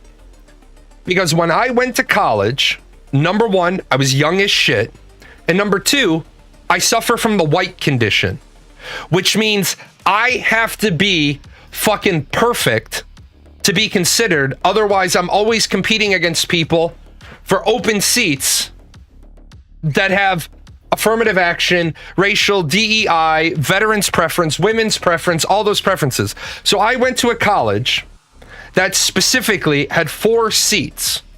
Guaranteed. If you were 1, 2, 3, or 4 in the pre-law program, you went to John Marshall, period, if you wanted to go. Like, the guy literally came to graduation and shook your hand and said, come on in. There were 50 people in my pre-law program. We only had 4 guaranteed seats to 1 law school. That doesn't mean a bunch of people didn't earn their seats by scoring high on the LSAT and reading with a lawyer and writing good essays and sucking dick and polishing shoes and sucking ass and kissing babies and doing all that shit. But what it means is not every single one of the people who graduated in my pre-law class went to law school. There's an awful lot of people I knew that ended up having to go back to school to become a history teacher. You cannot tell America, you cannot tell American kids, go to college and you'll get a job. What fucking jobs? Best advice I had a goal in mind, don't pay for it without a plan. Granted, this was for a graduate degree, but you shouldn't go to college without a plan. And you should never, ever, ever fucking go to grad school or post-grad school if you're paying for it. I didn't pay for my graduate degree. The Archdiocese of Chicago did. They paid for half. And then I student taught it's a teacher aide taught. It's not student taught. It's teacher aide taught 2 classes, and then they paid for 2 of my classes a semester. But that still meant every week I was teaching 7.5 hours a day at the school. I was teaching 2 nights a week at the college. I was in school 2 nights a week at the college. I didn't have a lot of free time, but what I wasn't doing was paying for my graduate degree. And this is what nobody tells kids and what people fight me on. Well, everybody should go to college. Why? Why? Well, so they can get a good job. Define good job. An office job. A receptionist is an office job. Yeah. It sucks. I had a friend, I'll call him Dominic because his name is Dominic. He probably won't like me telling this story. I don't particularly give a shit. Dominic was a fuck up. Bunch of us got together, got him a job, got him a damn good job.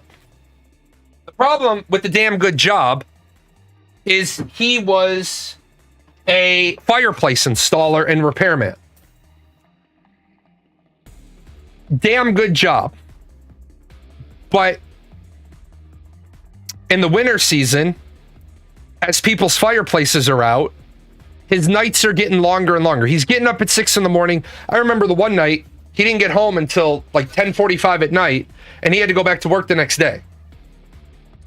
He quits the fucking job where he's got a bankroll in his pocket fat enough to choke a seal to work at a gas station. Now, the funny part was, He had a smoking hot girlfriend. Smoking hot girlfriend is in college, going to be a teacher. He quits the job, making fucking bankroll, to work at a gas station so he has more time to see her. 3 weeks before she goes into 16 weeks of student teaching, and he doesn't see her at all anyway.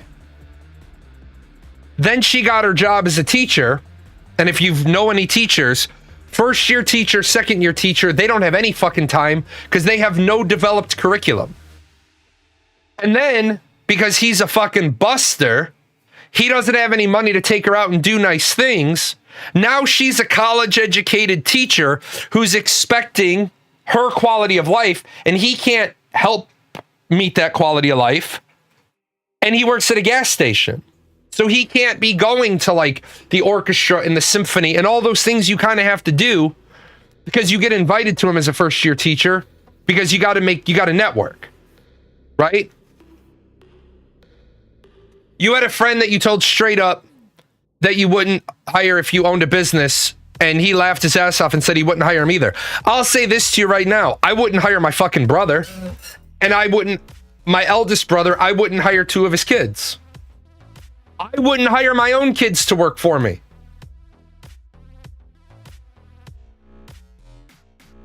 It's so hard to walk the tightrope of acknowledging the problem and not being a Debbie Downer or just a guy who's full of excuses. I'd rather be the person who made it in spite of circumstances.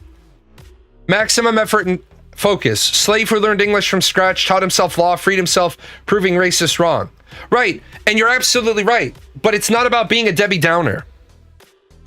It's not being a Debbie Downer. Avoiding the slippery slope of being a victim is easy. Don't be a victim. Victim is a mentality. Victim is a mentality. Right? Being a Debbie Downer is not about being a Debbie Downer. It's about acknowledging the problem. But I'm going to spend the rest of my life screaming at the void, not to change the void, but to hopefully inspire 100 people. Because I'm too fucking old and too fucking broken to fix the problem. I have no desire to fix the problem because it is one of those things every day when I'm sitting there doing show prep, I say to myself, I wish I could do more. But to do more, I have to change who I am. Because you'll notice the show viewership will go up, and then I'll say something controversial, and it'll go down, and then it'll grow, and then I'll say something controversial. It was like the guy the other day that said, thanks, I gotta go. Good luck, brother. And I was like, why? What did I say that pissed you off? You fucking chicken shit, spineless attitude. If I said something that pissed you off, you leaving isn't going to change me. If I said something wrong, tell me. If I said something you disagree with, that's okay. We're allowed to disagree. But if you're a chicken shit who runs away from every single person that says things that you disagree with, you can disagree with it. Case in point, you think Star Wars, the last 3 movies are good. I think they're bad. We can debate them. Maybe I convince you. Maybe you convince me. Or maybe at the end we say, agree to disagree because it's an opinion and neither one of us is wrong. But when I say stuff, you'll notice that, and I don't know if the user is here or not, I said all these things about the ghetto, I concede the point, but what about all these other points? And crickets. Crickets. You want to guess? I get it. Gerrymandering. Perfect. I'll concede the point. Not funding their districts. I'll concede the point. Schools. Hold on a second. Schools aren't regional. State credentialing for schools is statewide. So the teachers you're getting are the same quality teachers as everywhere else. You're just getting the C's got degrees teacher. But now what about everything else? Why is it when you go into a poor black neighborhood or a poor white neighborhood, why is there graffiti? Why is there trash? Why do people not keep their lawns neat? Why are the girls standing on the street corner prostituting? Why are the guys standing on the street corner gangbanging? Where's dad? All those, nobody wants to, oh, you can't say that. That's racially insensitive. You can't ask that question because you know dad's in jail. Why is dad in jail? Because dad used to be standing on the street corner. Oh, well, why was the kid on the street corner? Where was his dad? Well, it's a cycle generation of bullshit. It's not a cycle generation of anything, because all you need is one dad to go down there and grab his fucking son, bring his son home, and now you fixed one problem. And now you need grandma to go up there and grab one girl off the street corner and say, you fucking street walking hoe bag, get your fucking ass home. And when enough people do that, the fucking problem stops. Yes, I get it. I've lived in shitty neighborhoods. I've lived in nice neighborhoods. I lived in a shitty neighborhood and I hated getting up every day. I hated getting up to fucking sweep my street because all the trash was outside my house because people would just shit everywhere. They throw trash out, but I started sweeping it, and then other people started sweeping it, and then what was the fucking best day of my life is when everybody was out there kind of like sweeping the street, waving and talking, and then a kid just threw a Coke can into the street, and somebody was like, motherfucker, you better get that. You don't see us out here with brooms. You can't make me, motherfucker. I know your grandma. Grandma gets a phone call. Grandma fucking wobbles her ass down about 9 houses, picks up the can. My grandson's such a piece of shit. Then you see that boy and grandma later. Grandma's like, don't you come to the fucking picnic, you piece of shit. Littering where all these good folk are trying to make things look nice. That's awesome. High five, grandma. Yeah. I'm not saying that child abuse fixes the problem, but I talked about it on Wednesday. A healthy fear of your father, a healthy fear of your mother definitely corralled your shitty behavior. If you got sent home from school, you got your ass kicked by 3 or 4 parents before you ever got home. Then your mom beat your ass, and then when your dad got home, you'd be like, well, mom already beat my ass. And your dad's like, I'm not beating your ass for what you did at school. I'm beating your ass because your mom had to beat your ass. And guess what? I don't think child abuse is great. It could be talking to, it could be lecture, it could be extra chores, whatever your flavor of parenting is. But now, kids run the houses. People think someone who calls these things out is coping, hating, enabling the negative. This is the value that I see. This is what I meant by outrage. It's ugly, it's dysfunctional. Well, hold on a second. There is a difference between talking about a problem and being outraged about a problem. It's ugly, it's dysfunctional. At some point, you can't dwell on the obstacles. But when you get addicted to a drug and you go to AA, they don't let you lie to yourself. They make you admit your addiction. They say it. I want to get to a common ground as Americans. That way we can lock in the future. Right. One of the biggest things when I taught the DV class is you can go to all 26 of the DV class. This is the DV class for pre-trial diversion. You can go to all 26 classes of the DV class. But I tell you on day 1, I tell you at the halfway point of your program, and you see it every night, there's domestic violence. Individuals that get arrested and charged with domestic violence in most states have the opportunity on their first offense to go to intimate partner violence prevention program so that they get rehabilitated rather than go to jail. Because all the statistics show that the Duluth model has about a 90% rehabilitation rate, and it's better to send somebody to DV class and get them rehabilitated than it is to send them to jail. So the thing was, I told you on your first night, you have to own it. It's on the contract. You have to tell me what you did using all I statements, and you have to own what you did. You have to own your shit, and you have to do that on the first night. If you don't do that on your first night, you don't get credit for your first night. No, it's not anger management. Let me tell you something. You can't anger management train somebody out of domestic violence. You can't domestically violence train somebody out of anger management, and they can't be in both trainings at the same time. If the judge prescribes you 10 weeks of anger management and 26 weeks of DV, you must do anger management first. I never took you as a client until you've done your anger management. And yes, it sucks because it extends your probation or your pretrial stuff by 10 weeks. Tough shit. But the problem is, what? If you caught your woman cheating or vice versa, you shouldn't be able to beat her. You should no. I'm gonna tell you right now that normally people get 3 strikes on my channel. You've used 2 on that one. You never, ever, ever have the right to put your hands on anybody else. Period. Dot.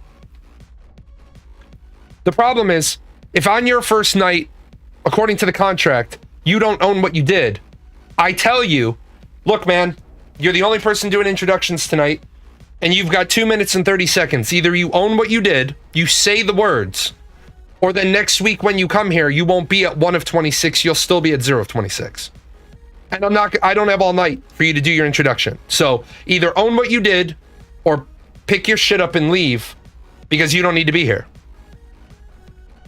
And then on your last night, your letter, if your letter it doesn't meet criteria, I tell you, 2 weeks before you graduate from the class, you get the rubric for what you asked to be in your letter, and then you have to read it to the class.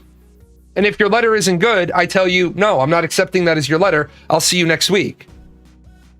We have different morals. No. I'm going to stop you right here. Let me help you out. Because ain't nobody ever put their foot up your ass before. You don't have morals if what came out of your pie hole was if you caught your women cheating or vice versa, you should be able to beat him or her, but not enough for hospitalization. You have zero morals. Ain't nobody ever told you that before. So I will. You don't have a fucking moral in your body if you really believe that. And if you're not trolling, if you believe that, not only do you need help, you need some Jesus. Okay, let me just help you. You're fucked in the head if you really believe that. Period. You're fucked. You have no morals. No, if you love Jesus thinks you're an asshole. I'm on the phone with him right now. Yep, God and Jesus both say if you believe those morals, they both think you're an asshole. You never, ever, ever have the right to put your hands on anybody else. You definitely never, ever the fuck have the right to put your hands on your partner in a less than loving manner. Now, I'm not saying Jesus does use mobile. It's 1-800 go fuck yourself because you think it's funny. You're one of these guys that is masturbated to the point that you can't get a dopamine hit. I told you guys I'd find one of them this week. I told you I'd find one.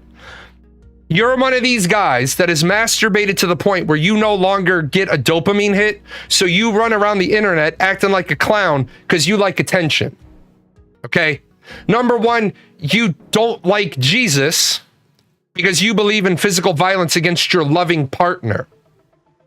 Second of all, you think it's funny. You're impotent? Well, here, man.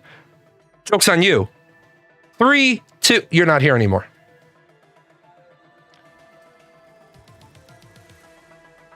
See, that's the kind of motherfucker, just so we're all clear, in a perfect world, I should be able to press a fucking button on my desk and a couple of hard-hitting pipe guys should show up and get medieval on that buttocks. We need a little Pulp Fiction in this house with that asshole, right? Those are the people. See, I don't mind sharing. I'm neurodivergent. I don't understand trolling. But when people want to troll and they believe in advocating violence, then violence should be turned around on you. He who ever spill man's blood, by man's hands shall his blood be shed. If you believe in hitting your intimate partner, you're fucked in the head. You're fucked in the head. Because that means something happened to you that you need deep-seated therapy to understand what a loving relationship looks like. That's not to say if your partner hits you, you always have to leave. But what it does mean is if your partner hits you, either your partner commits to a DV program and therapy, or it's not you that's leaving, it's your partner that's not interested in staying.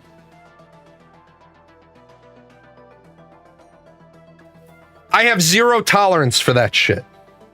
I will tell you right now, I usually pull my sons-in-laws to the side sometime early in the relationship, and I explained this theory to them. You're bigger than her. I'm bigger than you. Do I have to clarify what I'm saying? And one of the dumb chuckle fucks is like, yeah, I don't understand. If you ever put your hands on her, there will be no trial because they will not find you. I know she's a fucking handful. Especially my middle child. Holy fuck. My middle son-in-law, I've already got him down for canonization in the Catholic Church. The fact that he married her and he puts up with her, oh, he's a stronger man than I am. Holy fuck, he's a saint. Holy fuck. I told him, I said, just so you know what you're getting into. She drinks, swears, and fights like a sailor. And if you're agreeing to that, you're a better man than I am. Because I just wanted to fuck about my house. Because she fucking crazy. All right. Now that I've restored sanity back to my chat. Let's see. I think I've got time for a couple of more. Show videos. Yeah. I'm going to play this one. Let me know what you think about this corporate economic plan to make money, okay? So you own a bunch of houses and you don't sell them and you don't rent them. So other houses are created and you purchase them at the full cost. So like, let's say that it's a $400,000 house and you purchase the $400,000 house. And the reason you purchase the $400,000 house is so that the other house you already own, that you also are not making any money on, goes up to a value of $405,000. But in order to do that, you had to purchase the $400,000. Okay. I want you to realize that's 37 seconds and you haven't gotten to a fucking point yet. You have a house, you're not renting it and you're not selling it, so it's sitting vacant, and then another house gets built, and then you buy that $1,000 house. Now, when you purchase them, you don't just knock them down, right? Because that would be a way to restrict supply. Instead, you would just hold them and continue to maintain them, pay taxes on them, pay the servicing on the debt, and pay maintenance in perpetuity. What do you think? Okay, what do I think about this idea? I think you're a fucking idiot. Okay? BlackRock, all these other big corporations, and I'll get to your question. BlackRock and all these other big corporations, they're buying property to turn them into rentals because over the course of 8 years, the rent on the rental, well, it's like 9.8 years. The rent on the rental pays for the equity. So what they're literally doing is they're cleaning investment money by taking a property and buying it, turning it into a rental. The rent pays for the property, and then when they sell the asset, they've depreciated the asset against their books, so the gain in equity is written off against the operating cost of the rental. See, everyone's like, oh, the company's doing this, the company's doing this. I'm like, motherfucker, you don't even know what the company's doing because you don't understand that you can depreciate an asset across 7 years. So remember, why aren't these big companies maintaining the houses? Well, why would they? I maintain the property. I know why I did. I maintain the property to the level that I need to maintain it so that I can keep renters in it. But then I take all the damage to the property and I don't repair it because then I get to say, you're claiming this house is a $300,000 house, but I've got all these invoices and receipts that shows the damage and depreciation of the house that I've had to put money back in. So it's not a $300,000 house that's gone up to $375,000. It's a $300,000 house that had gone down to $225,000 due to damages and repairs. So now I get to take that $225,000 and write off my $75,000 worth of losses over 7 years. But I've already done that when the house flipped renters when it went from $300,000 to $275,000, and I did it again when the house went from $300,000 to $350,000, which I'm allowed to do due to loopholes and depreciation of assets. So I've written off the first $25,000 3 times, the first $50,000 twice, and the first $75,000 once. That's what they're doing. That's why it's a 10-year, 12-year plan. What they're doing is you're paying them. They depreciate the asset. Then when they restore it, prep for sale, they don't pay tax on the profit because they depreciated it. It's a bullshit loophole. But who the fuck is keeping single family units empty? Apartment units? Abso-fucking-lutely, they do this shit all the time. Now, the other question you asked, what do I do about pedophiles who are rich and powerful? Do I believe in capital punishment? Or would you rather just press a button and they disappear forever? Is it more civilized or morally right to not sink down to their level? Or an eye for an eye? Fuck them. Wow, that's a great question. That's like 9 different loaded questions. Let me say this. Do I believe in capital punishment? Yes, I do. Do I believe capital punishment is a good deterrent? Yes, I do. Do I believe that we're currently using capital punishment to be a good deterrent? No, I do not. Do I think that we should be executing anybody in this country at the present time? No, I do not. Why? Because something like, 30% of capital punishment cases have been overturned after the death of the individual, finding out the individual was innocent. Now, in my world, if you have more minimum years on your sentence than you could ever possibly serve before you're eligible for parole, you should be killed. Period. If you get found guilty and the minimum sentence that you can get is like 1,000 years, and the minimum amount of time you have to serve to ever even be eligible for a parole hearing is 200 years. Fuck them, you're dead on Friday, right? We're transferring you directly to the fast track appeals prison where you're not going to spend the next 20 years going back and forth from prison to courts and here. We're literally going to be like, where's your lawyer? We're going to fucking retain for you the very best fucking lawyers. And we're going to train really, really fucking good lawyers to be your defense team.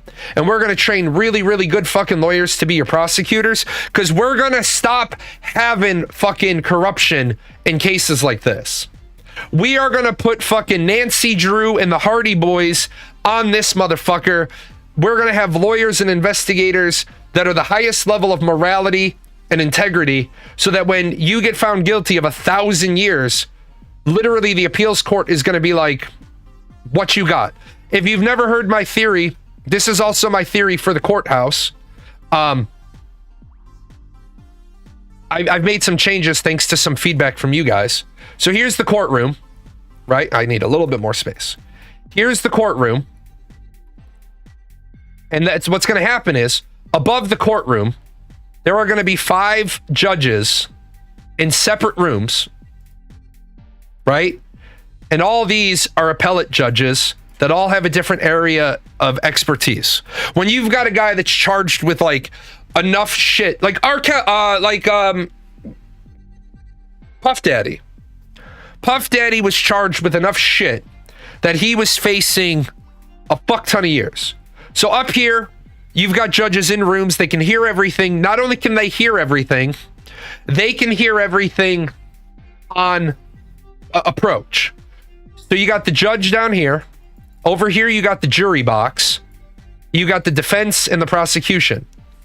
Now, I want to put these guys in a glass box where we can black out. We don't have to keep taking them out of the courtroom. I want to have it so the judge can press a button, black out the glass, and they can't hear in the courtroom. So that way, when these guys approach, their antics, their animations, their motions, the jury can't hear that, so we don't have to keep wasting time. I want to streamline this shit. And when they approach, all 5 of these judges can hear the conversation, and they can always hear into the courtroom. And so as things are going, you hear the whole, you hear like, objection, your honor, rules of evidence, fruit of the poisonous tree, and then the other guys, the prosecution's going to make their rebuttal, and the judge is like, sustained defense. Well, then this person right here, who is the appellate judge for criminal proceedings, presses a button, and a phone on the judge's desk rings. The judge hits the blackout button. The glass box seals, and the judge upstairs is like, These are all recorded, accessible to both the prosecution and the defense. The procedural judge upstairs says, just to let you know, in Jalan versus the federal government, there was a new ruling on that specific thing. I've sent it down to your desk computer. I suggest you recess and read. That's it. The judge doesn't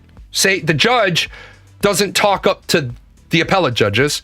The judge says, press the button to the jury. Ladies and gentlemen, the jury, I've been given some new information. We're going to take a 90-minute recess while I go to my office and I read. So then the judge goes back. He reads Jalan versus the fucking world. And he's like, oh shit.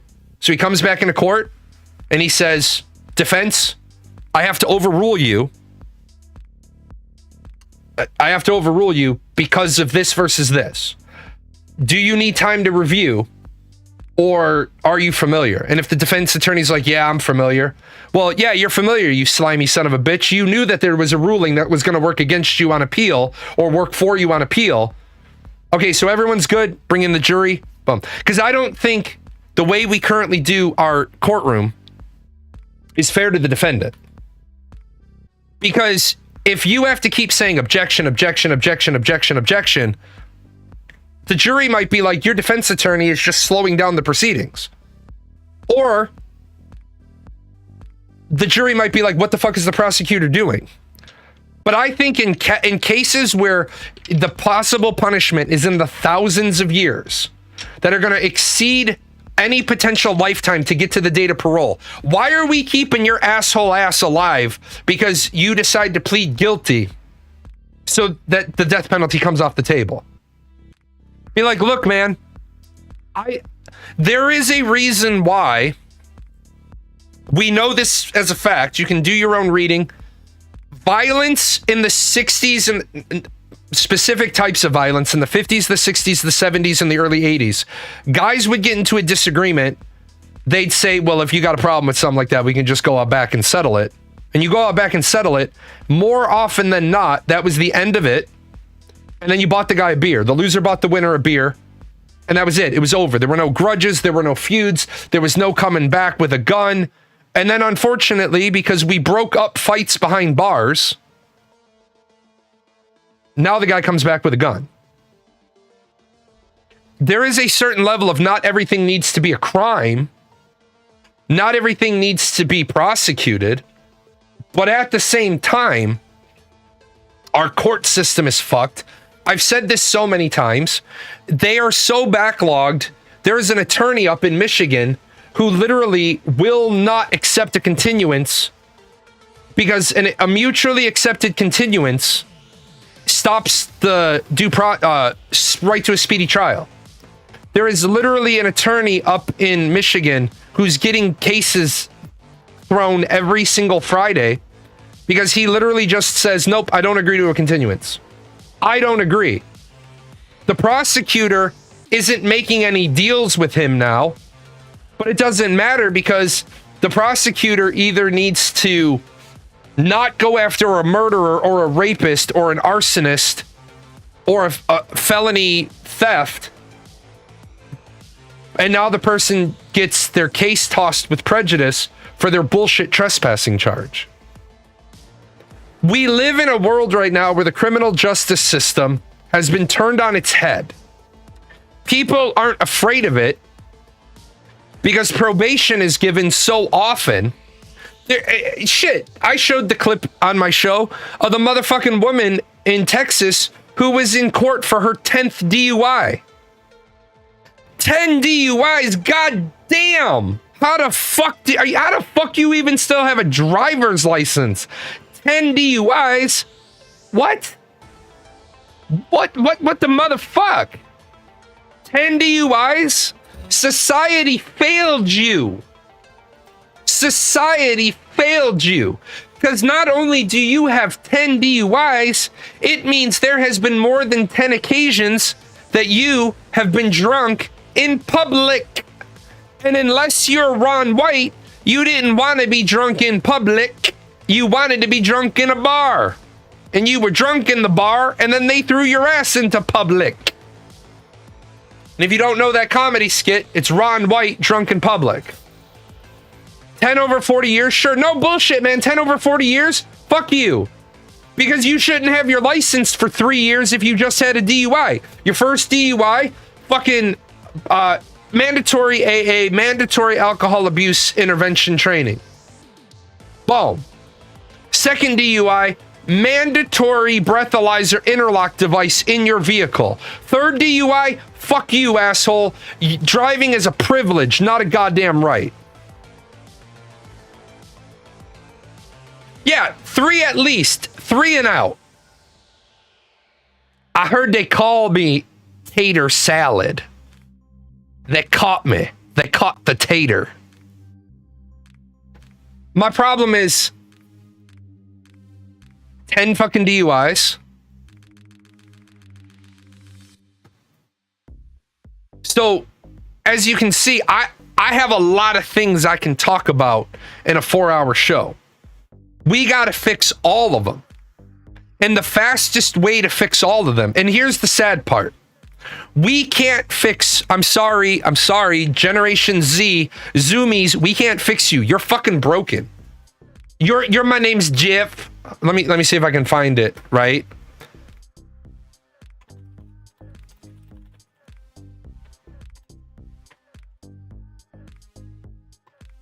Let me see if I can find it real quick. There's an amazing... My name is Maximus De- Hold on. I think it's this one might be it.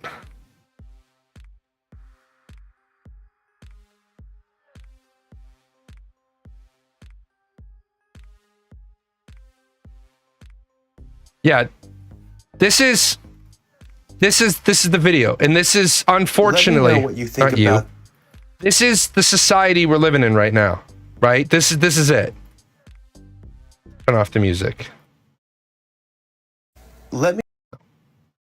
My name is Maximus Decimus Meridius.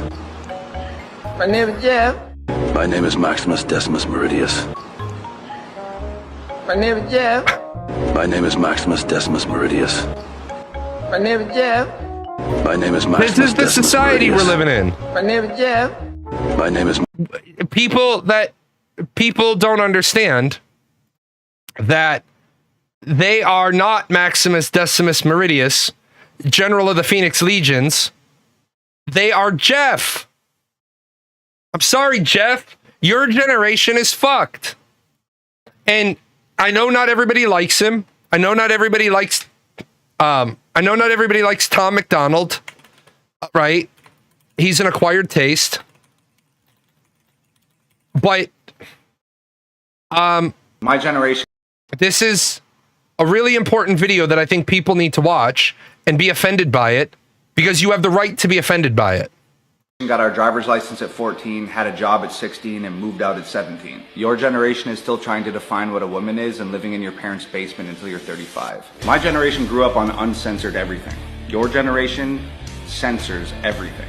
My generation shot guns, rode dirt bikes, and went camping for fun. Your generation stares at your phone all day and dances on the internet in your sister's underwear. My generation knew how to make decisions. Important ones. Your generation can't even decide which bathroom to use. My generation wants the truth and the facts, no matter how uncomfortable they are. Your generation is so offended that the truth and the facts don't support whatever outlandish bull is floating around in your imagination that you've started labeling everything that you don't agree with as misinformation. My generation has 2 genders. Your generation has 89,347. And counting. I do enjoy the fact. So here's the problem. People find Tom McDonald offensive.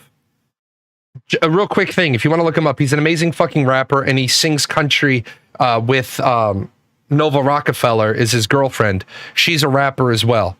Tom McDonald has single-handedly changed how online music works, to the point where he is an independent artist. He has no commercial industrial machine support. They actually took digital sales charts off of the Billboard website because he was crushing them. He released an album where he was number 4 on independent artists. And if he had been allowed to count his physical media sales, he would have been number 2. And the number one was the Encanto soundtrack by Disney, because Disney isn't a record label, so they count as an independent. Now, I don't know about you, but I think if the guy has accomplished that, he might be worth giving a listen to. You don't have to agree with everything he says, and you can find him offensive. And I find him offensive sometimes. He will say shit that goes against what I believe. And that's okay. Because he's a Canadian who moved to America and gave $200,000 to the vets. That doesn't mean he bought my vote or my admiration or my like or my share. What it means is I respect the fact that a Canadian, former drug addict, former alcoholic, former guy living in poverty, has decided to be a political rapper and actually, I don't know, fucking stand for something. And he never, ever, ever in a conversation, in a song, he will fucking destroy you. But he literally says in one of his songs, I don't do battle raps no more. The last dude got torched. He lost his job and then got divorced. I feel like I'm walking around carrying a corpse. He won't shit on, he's not Eminem, he's not going to end Machine Gun Kelly's career. But at the same time, he's got some viewpoints that he wants to share. With that said, you don't have to like him. He has the right to freedom of speech. You have the right to freedom of speech. I have the right to freedom of speech. I appreciate that people come here, and you have the right to freedom of speech, and we have the right to disagree. But this, just so we're clear, when I banned that guy earlier, that's not censorship. I'm not the government. Okay? It's not censorship if you come into my house, my little piece of Twitch, and you talk mad shit, and I say, you're 2 strikes into your 3 strikes, and you carry on. You notice that guy didn't get 15 minutes, because that guy was just trolling. Now, some people are still here after I think they troll, but at least they bring the ruckus. They bring some receipts. I don't have to agree with everything you say. I would expect you to respect the fact this is my house. Now, if you start a Twitch and I come over there, your rules are your rules. But just like I'm not going to let you come into my house, whip your dick out and masturbate on my couch, you're not going to come into my Twitch chat and say it's okay to slap your woman. There's never a time it's okay to behave in a less than loving manner. And if you think that's okay, I don't want to have a conversation with you. I don't want to waste my time. But people are like, oh, Tom McDonald, his face is all tattooed. Yeah, he's the one who lives with it. But when he says in one of his songs, go get the Nielsen SoundScan ratings, see who's the biggest then. I am. Well, okay, motherfucker. Let me go. Shit. He ain't lying. He's telling the truth. Right? I think that's to close today's show. I'm back tomorrow for video games, so y'all can always hang out. I think we need to stop with these bullshit fragile, like Grumpy Old Man says, we're going to revolt. Fuck this. Tear the whole thing down. Hey, you can't touch me. Get your hands off me. Hey, that hurts me. What I do want to remind people of, somehow we've gotten it in our heads that we have to respect everybody's point of view. You don't have to respect everybody's point of view. You have to respect their right to have that point of view. No, I do not cover Ashes of Creation. Since you asked, I'm contractually obligated to answer the question every time everybody brings it up. I do not cover Ashes of Creation 3 times a week anymore because I no longer believe that that company is legitimate. There's too many things about that company that are no longer adding up. The company has been sued twice. The company has been sued twice by one time a contractor that they were using for non-payment, and another time somebody that's funded them money had to sue them in order to get access to the books. What really cost me my love of Ashes of Creation is I don't like being lied to, and I definitely I don't like being laughed at, and I don't like being mocked. When you do all of those things, I tend to lose any and all respect I have for you, and so I'm gonna play the video just because this way I cover my ass and I'm not slander. I'm not liable. I'm not defamation of character. This is ultimately the video that so I decided there was something wrong. I think our community often asks where Nodes 3 is at because one time, remember we were at that panel at PAX and people were like, when's Nodes 3 coming out? Nodes Part 3. So actually one of our team members is not currently with us here at PAX, and his name is Tristan Snodgrass, and the reason for that is because he's currently back at the studios working on Nodes Part 3. And I'm like, Tristan's back at the studio and he's editing it. Yeah, I remember that and I was like, what's he doing? Yeah, I remember that and I was like, what's he doing? So that was the crack in the armor that let me know that every single thing that comes out of his mouth could potentially be a lie. Because if you're going to lie to me about something inconsequential like Nodes 3, and then you're gonna laugh about the fact that you lied about it, then what you're doing is you're laughing at me because I believed you. So that's fine. I've made probably $18,000 or $19,000 covering Ashes of Creation. I'm about 3,000 into them between my account and my wife's account. And I didn't make that money, the company did. My company did. I will check out Ashes of Creation when and if it ever hits phase 3. I don't imagine I will look at it very long because I don't imagine it's going to be very good. I will look at it in alpha or in launch. I will look at it when it launches. Am I going to stream Trump and Putin? No, I'm going to get out of here because I'm at the end of my show. I don't really do live material because I think live reacts are the fucking laziest form, right? No, you didn't walk into a landmine. You walked face first into a claymore. With that said, I want to remind people what I said earlier today. I do like my new production style. I do written articles now, and then I make a video that goes with the written article. I don't make videos just to make videos anymore. I think this lends better to my strengths. It means I put out less content, but I think it forces me to make better content. With that said, if anybody in my community is a content creator, and you want to be, or if anybody in my community ever wants to write a one-off article, just PM me on Discord. We can put your article up. If you want to do a one-off video and article, and you don't want to go through the fucking ass pain of setting up a channel, let me know. We'll throw it up on the, if you want to do a video game one, we'll put it up on the PGN website. If you want to do a political one, we'll throw it up on my political website. If you start to enjoy it, we can spin you off as your own brand. If the work you do for me generates any wealth, because I understand wealth, and not value and not profit, if it generates any wealth, I will transfer that wealth to you because I don't need it. With that said, I'm going to get out of here. I will see you guys tomorrow. You can, it'll be video games. It'll be Once Human, or you can bring politics stuff. Once Human is kind of dry and boring right now. So if you've got those questions, bring them. Just bullshit, bring them. And if anybody has any game suggestions, let me know.